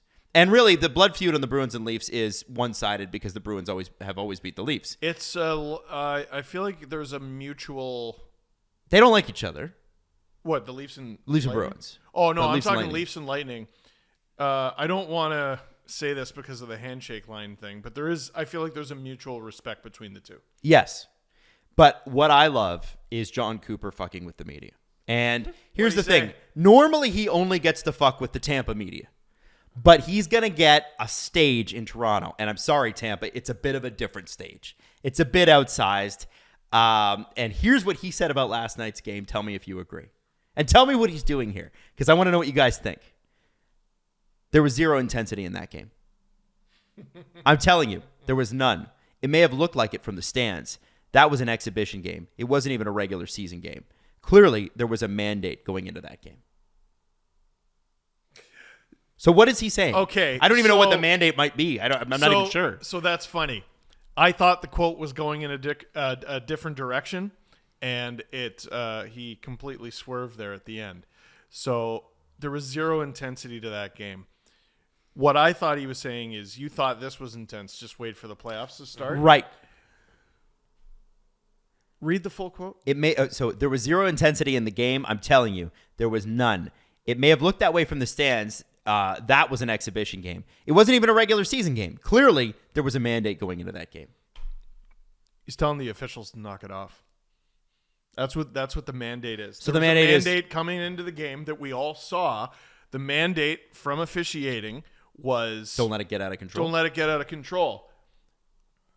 Neglecting to mention that the Lightning went 0 for 8 on the power play. They got more penalties. Leafs went 2 for 6. Leafs got more penalties than the Lightning did. Yeah. So, but he's whining that that game wasn't a more playoff style where we're talking 3-4 power plays a game, probably split evenly or whatever. And your team can get away with more. And what's amazing, and this is what I say about the playoffs every year, it's not about the penalties that are called. It's about the ones that aren't. Well, did you see the Nikita Kucherov kind of sticking his foot out and tripping one of the Leafs players? He tripped TJ Brody. That's what the ref caught. But did they call Corey it? Perry? Yeah, they did. But okay. Did Corey Perry cross-check on Bunting? No. Fine. A-okay. A-okay. And that's why I think heading into a series against Tampa, you have to play Bunting lower in the lineup because of this fucking dickhead. Who, by the way, like people have been talking about Bunting's reputation is his fault. Fair. I think that's fair. Fair. He's a rat. I think that's fair. Fair. He can be a diver. I think that's fair. Fair. What is the fundamental difference between Corey Perry and Michael Bunting that isn't age? Corey Perry has he's got a Hart Trophy. He's a higher end player. Yeah, was a higher end. He is player. no longer. Like there's at no I think point in Bunting's career is he. I think age factors in. You asked me to take age out. Like he's got a better resume. He scored 50 goals in a year. No. You're comparing them in terms of quality of player. I'm talking about personality and shit that they get away with. Corey Perry doesn't say a word to the refs. Yeah. He doesn't say a word to the refs. He's not signing sticks for longer. He doesn't yap at the refs. Yeah, he's developed a relationship with them. He is every bit as much of a greasy weasel rat as Bunting, if not more so. Certainly more notorious. So what do you want? What you want Bunting to get more calls? No, I want Bunting to study the game tape. Win a Hart Trophy. Or win a Hart Trophy. Or win a Hart Trophy. Simply. No, but that sounds like what you're asking. If you're asking Bunting to be Corey Perry, win a Hart Trophy and a Stanley Cup. No, you're misunderstanding. What are you asking? Misunderstanding. What I'm saying. Play the game with the refs. Bunting is villain number one. because of his antics, and I'm not seeing why Corey Perry is any better. He's not. I think I think when you play for Team Canada and win a gold medal, and a lot of the refs are Canadian. You're not getting it. Okay, they pull the same shit. Clear. I agree, though. They pull the same shit. And we're with you on that. Yeah. But my thing is, I think Corey Perry and Brad Marchand and any other rat you want to name, I think they're better at playing the ref game. Two people in the NHL doing the same thing isn't called the same by the refs. No. So Corey Perry and We Michael know that, Bunting though. can't do the same thing. So you can bitch So you and gotta whine about play how him in that's the lineup, unfair. or lower in the lineup. We can all Leaf fans. We can all complain about how that's You made unfair. yesterday too. Yeah. But if the scale's movable, right? if it's this guy doing this is different than this guy doing this, and they're both the same action, then you, as Michael Bunting, is that being a part of your game and a part of your resume going forward, need to figure out how they got there. If that's what you're going to be, it's sort of like, when I started out in broadcasting, and I still do this, people who are more successful than me, I look at them, I read their books, I track their progress, I go, how did they get there? And how do I get there? The thing that I want to be. He's got to. And this is part of the process. He's got to study this guy. Yeah, and in Adam's situation, when he's looking up at people who make more money than him, he's looking at like Elon and Jeff Bezos, obviously, and that's kind of the end of the list. That's it. Yeah, I call him J-Dog. J-Biz. Well, actually, J-Bez. With NPR leaving Twitter, I mean, the value's going down, so Adam might move up to number 2. Oh, you're right. We gotta check the Forbes list. Yeah, you're gonna catch the dude with the dick spaceship any day now. Cool. I can't wait. He has a dick spaceship. We're We're gonna read about his dick spaceship in history books and say, "There's the man with the dick spaceship." So the Bunting lower in the lineup thing. Yes. Because we're kind of in agreement that he can't be Corey Perry because he's not Corey Perry. Yeah. So you say he can't be peak Corey Perry. You say play him on the third line. Third or fourth. Fourth I think that's line, how you said. neutralize Corey Probably Perry. third. Probably third. You're right. Yeah, probably third. The higher up in the lineup you have Michael Bunting, in my opinion, right now as it stands, and I could change this in a couple games because guess what? I'm allowed to. The higher up in the line you have Michael Bunting, the more power you give Corey Perry. Exactly. It's got nothing to do with his lack of ability. No, he deserves it. But the way they're calling the game right now, the Leafs have got to work their team around that. And a guy like Calle Yarncroke, who I want to get to, who just scored his 20th goal, he had his 19th assist last night. His career high. First 20-goal season. That, to me, as much as we go, fuck, like, I would really love to have Bunting up there with Matthews and Marner or Nylander, you're going to have to play it this way. You don't have a choice. And the refs are not changing the way they're going to call Bunting the rest of the season. The fourth line thing makes sense too if O'Reilly's on the third line. Yeah. Because then you have that defensive line that you outlined a couple weeks ago, and then Bunting's automatically on the fourth line because the first three are filled. This is what I was saying when O'Reilly came back. This lineup has never been this versatile. No.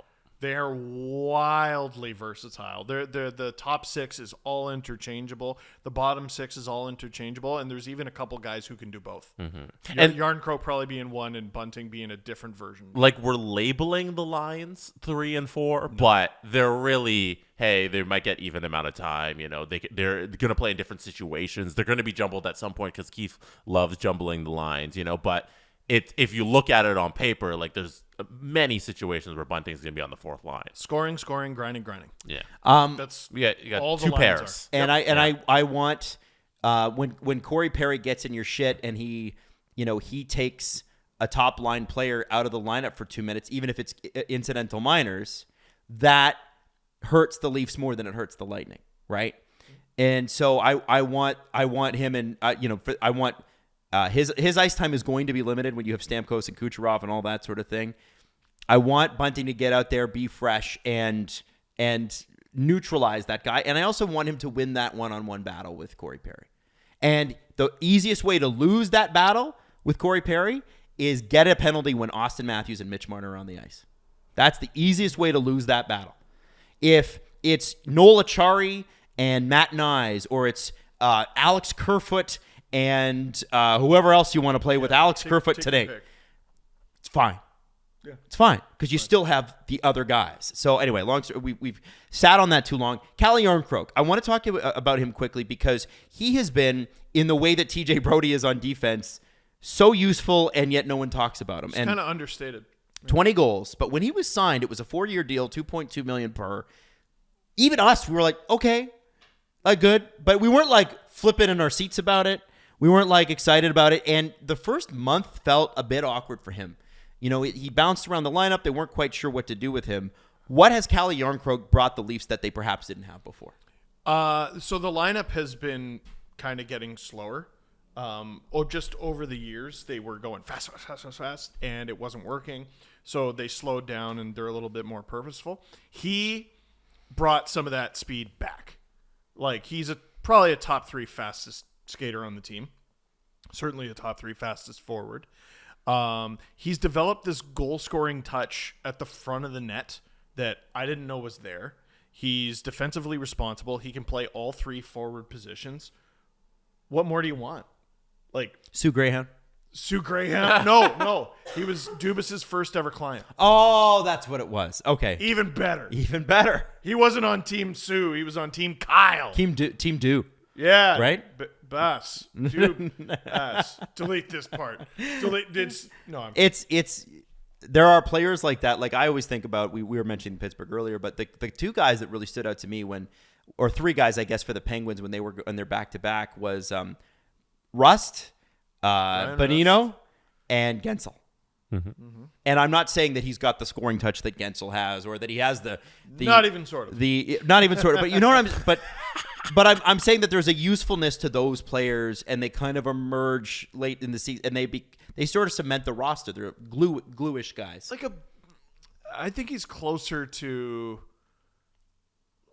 And again, I'm not saying direct comparable, but like a Pascal Dupuis. Oh, I like sort that. Of Chris Kunitz style. Yeah. I'm certainly not saying he's on that level, but no, that's what you said. That's exactly what I said. No, but like if we're comparing Penguins teams that went to back-to-back Cup finals, I think he's more comparable to those guys than the newer guys. Okay. And the last thing I want to say is, how hard did you guys cheer for Matthew Knies' first goal that wasn't to be? I was so pissed he didn't score it.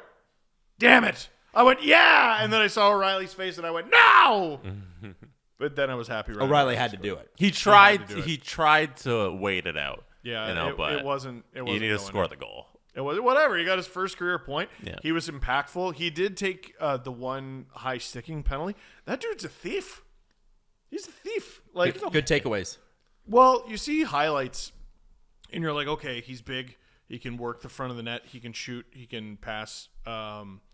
But you're not really gonna get like a college takeaway compilation, right?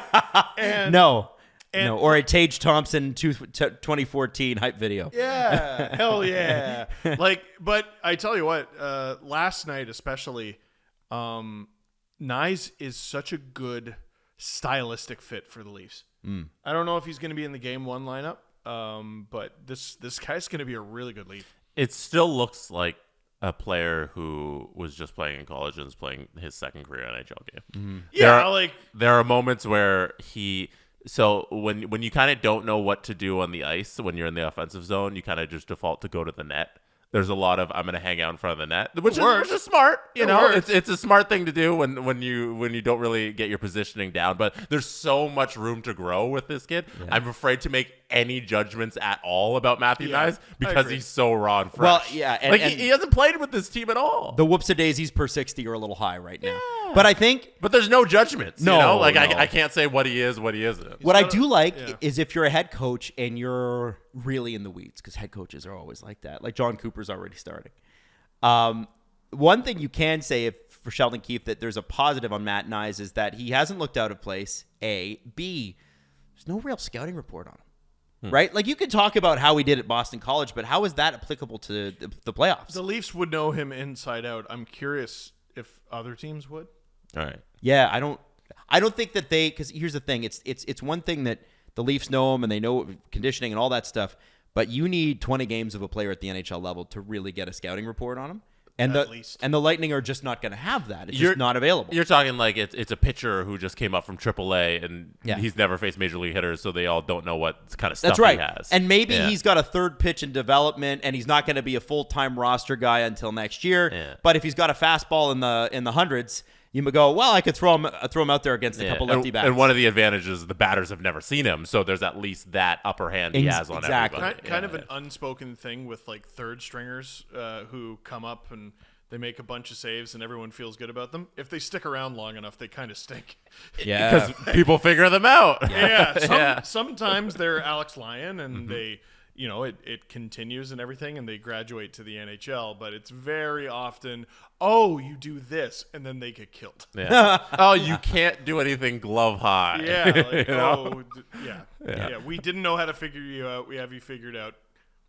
Hope you had fun. Yeah. The Winnipeg Jets got the playoff spot they've been after. Woo. They did it by beating the NHL's second best defensive team. Did you see that Connor Hellebuck save? Yes. He reached back and with the paddle, and that game should have been over. There was another one I had to catch up on when I was doing the LFR. But the reason I was catching up on it, Brady from Game Over was so fired up, pissed with the Ryan Hartman hit on Nikolai Ehlers. It was a bullshit hit. And Ehlers, the puck was nowhere near, and Ehlers has to go off after that. That sucks. I agree that it sucks. I disagree that the puck was nowhere near him. Okay, well, you mean it was on the same ice surface as him? It was. No, how close do we have to be here? So Ryan Hartman, I don't know how you call it's certainly predatory, right? Hartman had an idea in mind, but he had the puck. So Ehlers is pursuing him. Well, but that's the thing. He's not. He's pursuing the puck. So if Hartman has the puck and gets rid of it, is he eligible to clock Ehlers? No. I guess the answer is no, because he got 2 minutes. So if you deem the hit to be illegal and he hurt the guy while doing an illegal thing, should that not be 5 in a game? Yes. Do you see how I talked myself into the complete opposite? Yeah. I liked it, though, right? That was entertaining. I enjoyed that. Yeah, but I don't know. I think that's that also might be too much discussion. for me with the refs. Like, I understand why they only gave him 2, because like that was a lot to consider, and the refs making a split-second judgment. So I will give them that. I will give them not giving him a 5 in a game, but I do think that's there should be. That's why you make it 5. You make it 5 automatically, so you have a chance to review it. Oh, smart. Like the NHL gave officials a get out of jail free card, and they still fuck it up. Yeah, it's like the high sticking calls. If you call it double minor, you get to go look it back, and then you're like, oh, that wasn't anything. Mm-hmm. Yeah, because that's a high stakes mistake to make. Yeah. Ooh, Dr. Seuss over here. But it's an easy 5. Mm-hmm. The dude is down on the ice. There was a huge chaotic brawl that broke out. Call it 5. Review it. If you still feel it's 2, I think if you feel it's 2, you call it 5. Review it and call it 2, just to make sure. I don't understand why they didn't do that. Ehlers, by the way, has had it's just been a bad year. Not like I don't think he fits a bad career. Like no, I'm not saying he's bad. I'm saying, dude, he's an exquisite player. Nikolai Ehlers is so good. He has Super Dave's luck. Oh, yeah. Okay. I see what you're saying. He gets hurt so often. Coaches refuse to play him more than like 15 minutes. I don't understand it. So, sorry. I'm not saying he's had a shit career. I'm saying he should be so much more of a household name in this league than he is. I think part of that, too, is the way that the Jets have built their team and the style they want to play. Like, play good players, though. I know, but they doubled down on guys like Wheeler and Scheifele when guys like Laine and Ehlers were right there too. Yeah. Right. And so, I think like only the Winnipeg Jets and the way that they run things could run a 40-goal scorer out of town that fast. I wonder. You're talking about Laine. Laine. I wonder if Ehlers. I actually like, despite them making the playoffs, and I wish Ehlers the best and everything. I wonder if he gets traded this offseason. Is that why Scheifele stopped on 39 for so long? I don't know. Didn't want to get traded. Oh, man, I kind of like it here. Yeah. If I score 40, I'm gone. You also got to think, like, Ehlers doesn't have the Hyundai commercials. If everybody's saying wow at it's Ehlers. wah. at Ehlers, then maybe he'd be true. a name brand of Scheifele. Yeah, it's true. First of all, You know. wow, that's hilarious. Second of all, Scheifele has that commercial? Yeah, he does a Hyundai the commercial. little kid who's like, Wow. it's Mark Scheifele. Oh, what's the Zach Hyman one? It's the exact same commercial, except it's Zach Hyman in his little car. Oh, it's Yeah. Zach Hyman. Wow. You don't watch a lot of the Saturday games, I guess, and commercials. I can't. Yeah, so I can't. Yeah, so Yeah, I I wish watched they one, would a feed grand you the total of commercials one. so you could laugh at the commercials We could with me. laugh at the there's wow. There's a guy the wow. There's another one. I won't even mention it, but there's a couple restaurant commercials that Steve and I will send back and forth to each other every time this one restaurant commercial comes on because it's right out of this. I don't understand it. So commercial breaks are not breaks for me. I know. Mm-hmm. I know. I You talk keep during this. going. I get 2 breaks a game. First intermission, lot. second intermission. It's a lot. It's a lot. And in the playoffs, I'll sometimes get a OT intermission. I guess Great. we'll see. All I say is Ehlers needs a Hyundai commercial. Are they going to let you do We fixed it. Are they going to let you do the Leafs series, or are you going to do Edmonton? We're doing Montreal. the Leafs as far as I know. He's doing draft, this Saturday- off-season topics. You know, This Saturday, All I know is the first round. we're doing the Flames locker cleanout. Yeah. Brought to you by Coca-Cola. That would be interesting. It actually probably would. no Habs. Cola, zero Adam. sugar. Zero sugar. My bad. My bad. Are you gonna tell everybody what's up at the wall on next to your desk here at SGPN Studios? What's on the wall next to my desk? Habs logo. Oh, yeah, and a Leafs logo. It's a lovely painting from our VP of Sales, Christina. Yeah. And of what? The Habs logo. The The Habs one is a logo. Leafs logo. Uh-huh, you keep Another is a mentioning that Habs one. logo. Yeah. I still Another see, is an I don't NHL logo, Maybe- and another is an SDPN logo. I had You're a a secret grown Habs man fan. say to me this year, "Oh, I can't get over the fact that he actually put a Habs jersey on," and he was serious. I know. This man is older than I am, I know. and I was like, "I can't believe that you." And this guy works in advertising. I'm like, "I can't believe that you, who are in advertising, cannot understand how a broadcaster works." Like, what the fuck are you talking about? Also, he's not gonna like burn alive. if he puts on the jersey. betrayed us when the Leafs got eliminated, and he continued to work. What an asshole! I can't believe that's a thing. I had fun with the thing for work, and we raised money for sick kids while I did it. I sleep about that. It's I don't hilarious. fucking care what people think. Hilarious. Okay, I want to say the question for Winnipeg now. By the way, I love the fight at the end of the game with Reeves going out and Adam Lowry, and that was a bullshit move by Evison, no question. What I loved was Rick Bowness calling Dean Evison small, and then Dean Evison saying nothing, and then going, "Come on over." What? You want to? What movie villain does Dean Evison remind me of? Dean Evison doesn't remind. He reminds me of that guy from The Office who's always up to crazy stuff. The bald guy. Oh, What's his name? yeah. You know the guy who's What are we always. talking about? You know The Office? Yeah. Who's the Steve Carell. not Steve Carell? The guy No? who's bald in The Office who's kind of crazy. Creed. Oh, Yeah. you're talking about Creed. Yeah. Evison reminds me of Creed. How you describe He looks like a milk bag, or no, sorry. He's not Creed bald, looks is like he? a milk bag version of Dean Evison. Margaret? Yeah, Great yeah. job getting that one. I had no idea where he was going. No, I feel like he looks like. It was. He does. He looks like that. Is it Lieutenant Surge from Pokemon? Dean Evison doesn't look like Creed. Yes, he does. Yeah. Yes, he does. absolutely does. kind of does. Maybe I don't know Yeah. what he looks like enough. But also, like, do you remember Yes, the movie he Toy absolutely Soldiers? does. Yes, Oh, he. okay. Come on. Never mind. He looks pretty much. Exact like Creed. dead ringer for Creed. Let me pull it up. I'm gonna look up Toy Soldiers villain.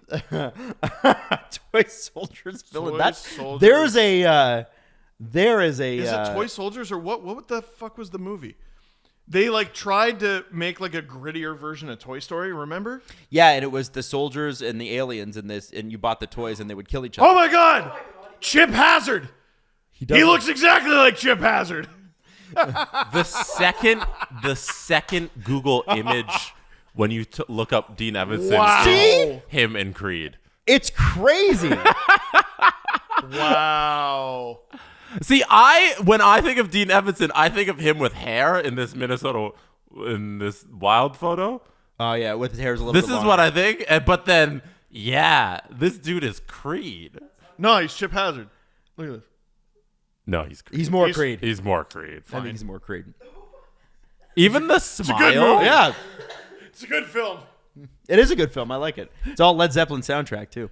So the question for Winnipeg, by the way, is who are they playing?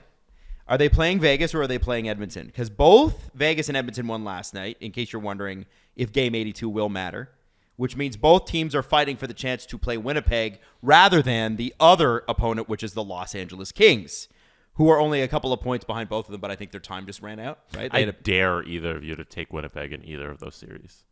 Oh, I don't think I could. it. The Oilers beating Colorado was like a statement, You can't make me. but You're not my dad.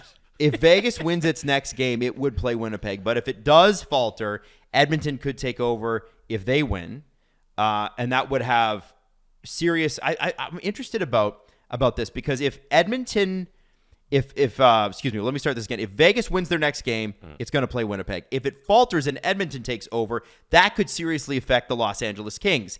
If they lose their second game in a row, they would be tied with the Seattle Kraken, and they would lose their spot to the Kraken. The Kraken would move up into third in the division because the Kraken hold the ROW, so that the regulation overtime wins combined over them, and then they would have to take on the Avs. The Kings could be a wild card team. The Kings could be a wild card team having to take on the Colorado Avalanche. I'm just going to let the games play out and then see what the No, series this is are. exciting. They all need to win, all of them. I wasn't following. It's unusual there's one series locked in. One series. In the whole And playoffs. it's the Leafs and Lightning. And it's been locked in for like a month. And it shouldn't be. Yeah. So again, if you're confused by it, here's what it is. If Vegas wins next game, it doesn't matter. They're going to play at Winnipeg. Okay. But if Vegas loses and Edmonton wins and therefore takes over top spot in the division, Okay. could have serious effects for LA, who if they lose their next game and last game of the season, they'd be tied with the Kraken. Okay. Who would and LA would then lose their spot to the Kraken because the Kraken hold the tiebreak, and LA would then have to take on the Avalanche. And the Kraken also have to win. The Kraken also have to win. Yes. The Kraken needs 3 teams to lose. Every You bloody get it? And do any of them play each other? yes, a Kraken I think are playing Vegas. Adam, Oh. Yeah. list all the NHL games remaining. Are you not? I was looking at this morning. I'm like, holy shit! There's so much it's happening very in the West. compelling. This is very exciting. I just need to see it in like a chart. Yeah, you're right. You do need a visual for Yeah. that. I need to see a chart. A couple of things before we go to Sorry, the press conference. If we I don't understand this. Can you put it in a meme? Boston Bruins passed the 76-77 Canadiens for most points in a regular season all time with 133. They also set the wins record for 64 wins. The old record, 63, held by the Boston Bruins of 3 days ago. I was like, no, it wasn't. Oh. Linus Ullmark left partway through the game, but according to the head coach, he'll be fine. But there was a little bit of even though you have Swayman, you still go Also, yesterday, and I think we should mention these because it's not fair to non-playoff teams. Pettersson becomes the 6th Canuck, 12th NHL Swede ever to hit over 100 points of the season. The Canucks have 4 of the 12 NHL Swedes to hit 100 points in a season. Name them, and they're easy. Wait, sorry, 4 of the 12? 12 Swedes have hit 100 points.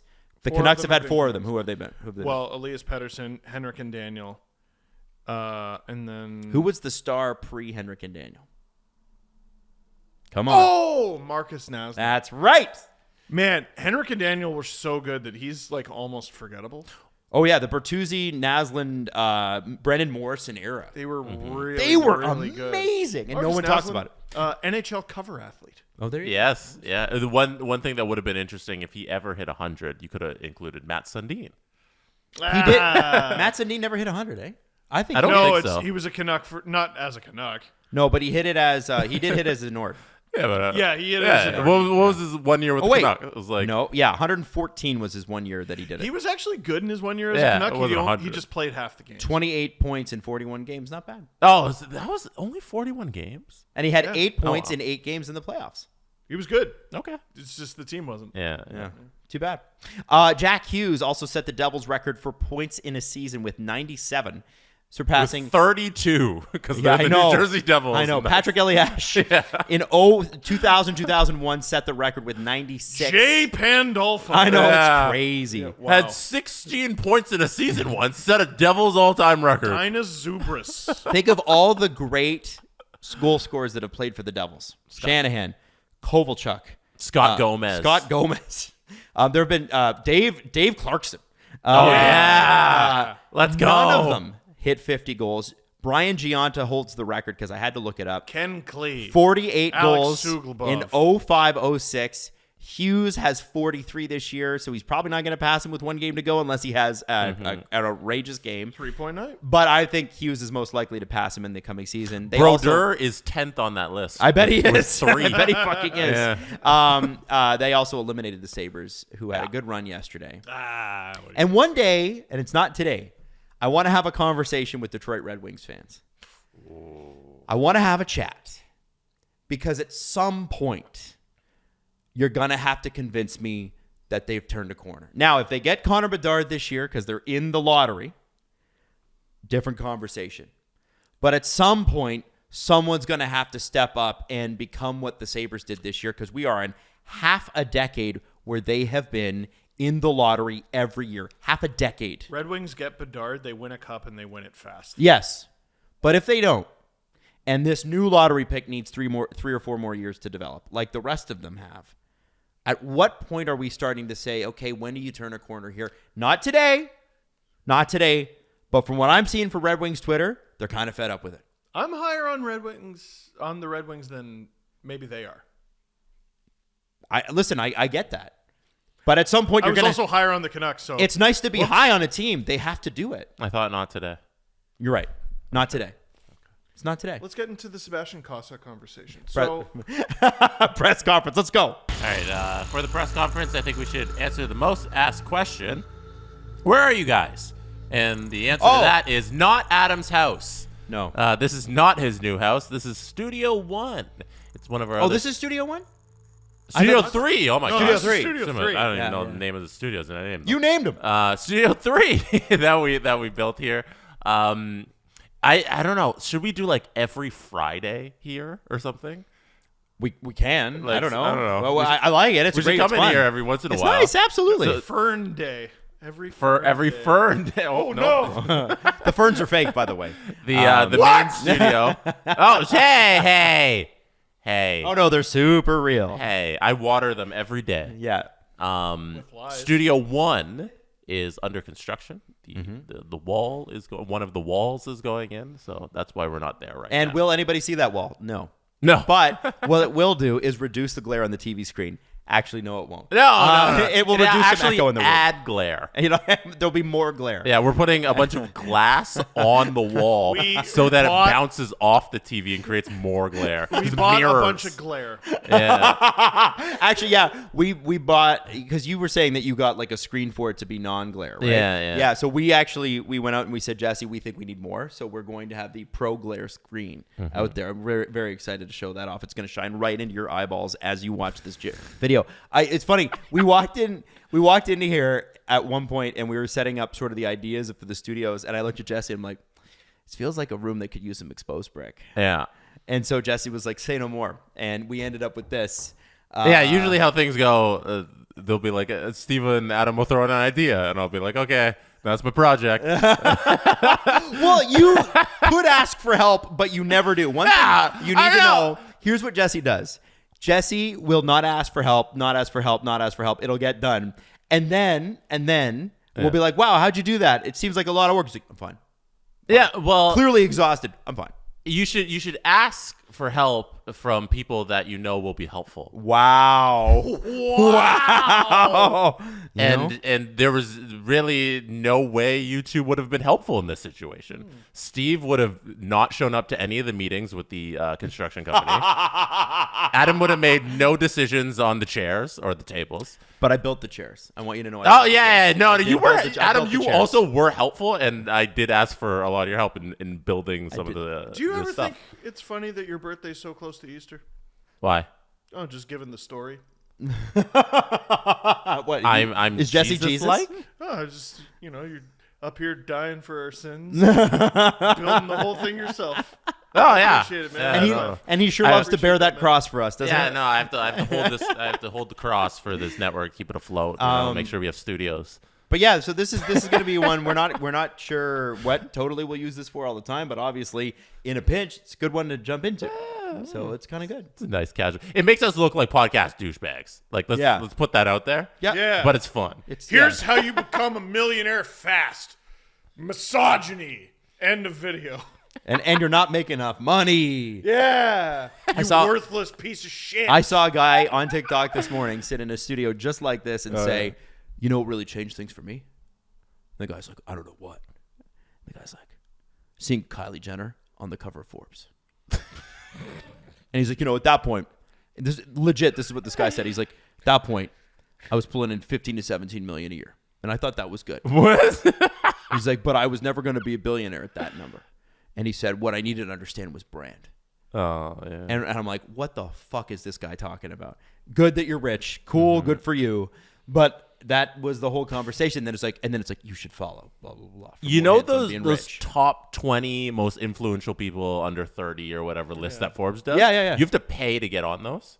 Oh, do you? Yeah. You pay, you submit your PR person submits the form and you pay to Forbes and you get and the put on those Kardashians would lists. never miss a PR opportunity. Which is a little on the nose. Yeah. It's not like Buying your influence is a little on the nose. It's not like Forbes goes out and makes a list and seeks out the most influential people. No, you are getting your PR people to submit to be on these lists. Kidding. Yeah. Well, it's funny Same with the Walk of Fame in Hollywood. You got to pay to have your star there. You also have to do community service hours. Scam. Yeah. Yeah, no. You pay for that. You do community service hours. Nobody honors you. You have to submit yourself. No. You have to go and beg like, these people. Do I have to pay put a to get star. on the Ajax Walk of Fame? I don't know how those work. Ajax Walk But you of haven't been. Fame. You have a better You shot. don't deserve to be on the Ajax Walk of Fame. Why not? I've been there like 6 You've been months. in Ajax for an hour. Yeah.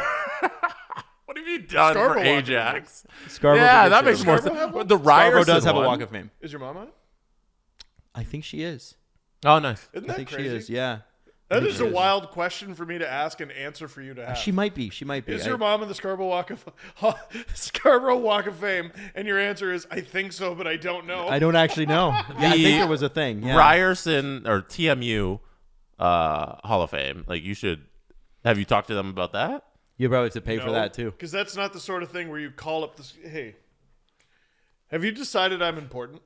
You know what's funny about that though is so for the Who do you Humber, think I am? the Humber one that I got that Steve didn't take Bar's a seriously little lower. back in the day. Bar's Do you a remember little that? lower. Fuck you, I can't. Yeah. Do you remember, Jesse? Do you remember when I was like, "Hey, I got inducted in the Humber Radio Hall of Fame," and Steve's like, "So?" Yeah. And he did come. He did. I come. didn't think you cared. It was a gag on the show. It was a not? gag. It was absolutely a gag on the show, and people were like, "Oh, it was nice of Steve to make his presence." Steve didn't give a shit. I wore a button-up shirt. Fuck you. Yeah, but in the moment, you didn't care. There's also a picture of us in front of the step and repeat, and they're licking my face. Oh, yeah. I don't know why, It's a but lickable face. Awesome. but this happened. This was like 2017, so it was a while ago. But I didn't have to submit for that. They pick you up. That was an actual. So, but honor. I'm wondering with the university, because that's a college, I'm wondering with the university, it's like, well, first, Steve, we need you to become a part of our alumni association and make a Yeah. nice little donation to the not Ryers, at the TMU, whatever they're You they're might not have the Rams to, anymore. You might have to buy their the Bold TMU Bold. I was looking at. I was which looking is at not Margaret. See if she knew. anything. But what is it? What is the mascot? TMU Bold? It's a falcon? Why? Thank you for that, Misha. Why is it a falcon? Just leave the Ram. Like, No, because the Ram had things to do with Egerton. I Oh, believe, okay, you know? fine, fine. What if it just became a ram? If the vast majority of people have to ask you why it's a ram, just leave it a ram. You know what? That's a good point. It is a good point. 99% of people don't know why the Ram's bad. listen, we understand that Just they make had. it the Ram. I get why they needed to change the name, but it was Yes. like it was. You also had the opportunity to do something cool, and what they chose was, we're going to name the school something vanilla. We're going to name the team something vanilla, and our mascot's going to be something vanilla. Call him Rammy the Ram. Honestly, it would have been funnier if they'd been the Toronto Metropolitan University Wildcats. Yeah. Like that would have been funny. Wow. Egerton The Ryerson Wildcats. was a lot of things. You know what he wasn't? A ram. Just make it Rammy the Ram. Rebrand. He used to be Eggy, so they definitely had to change his name. Yeah, call him Rebrandy the Ram.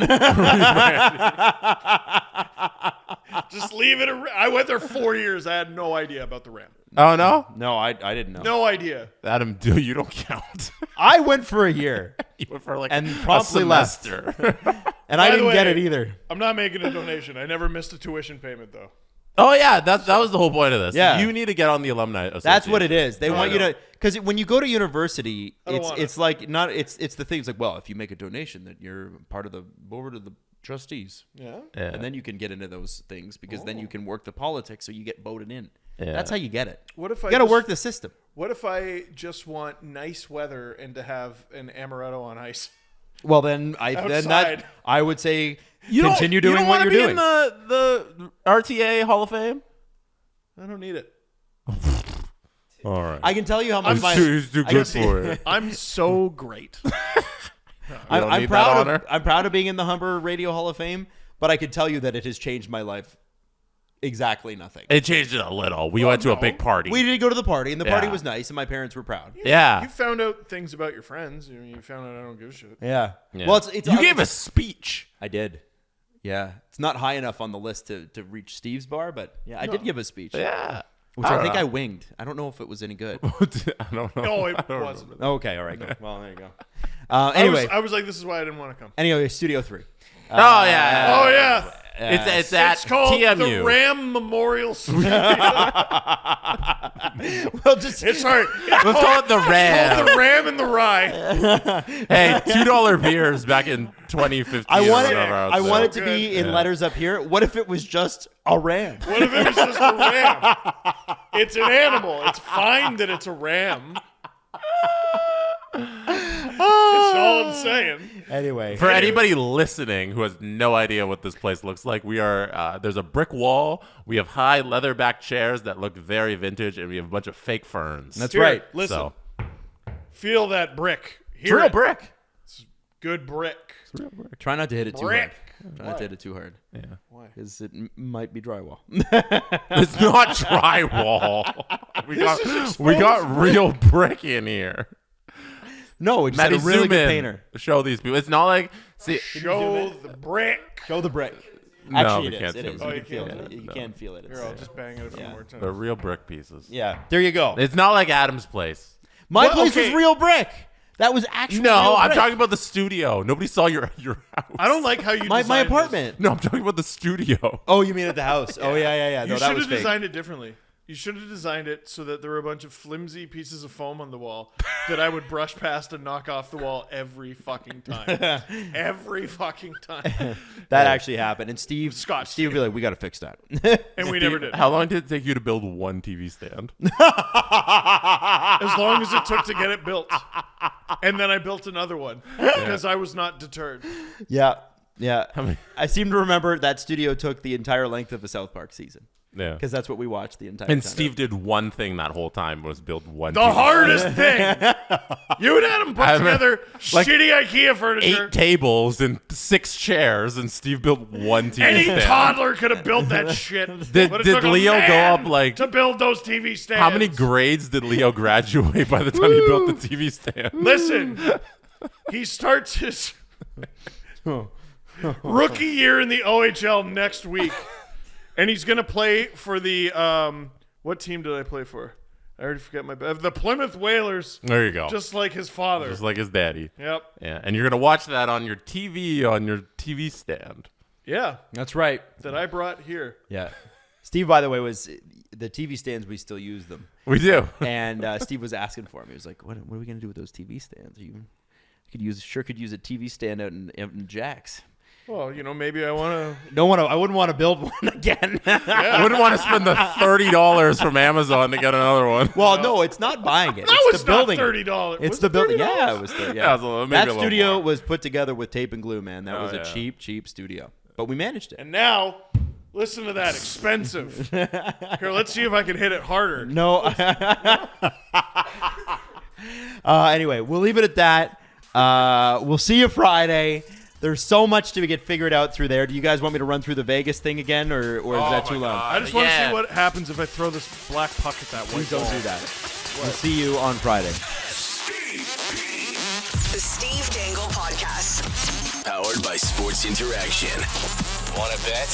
Follow the guys on Twitter at Steve_Dangle, at Adam WYLDE, and at Jesse Blake. Connection complete.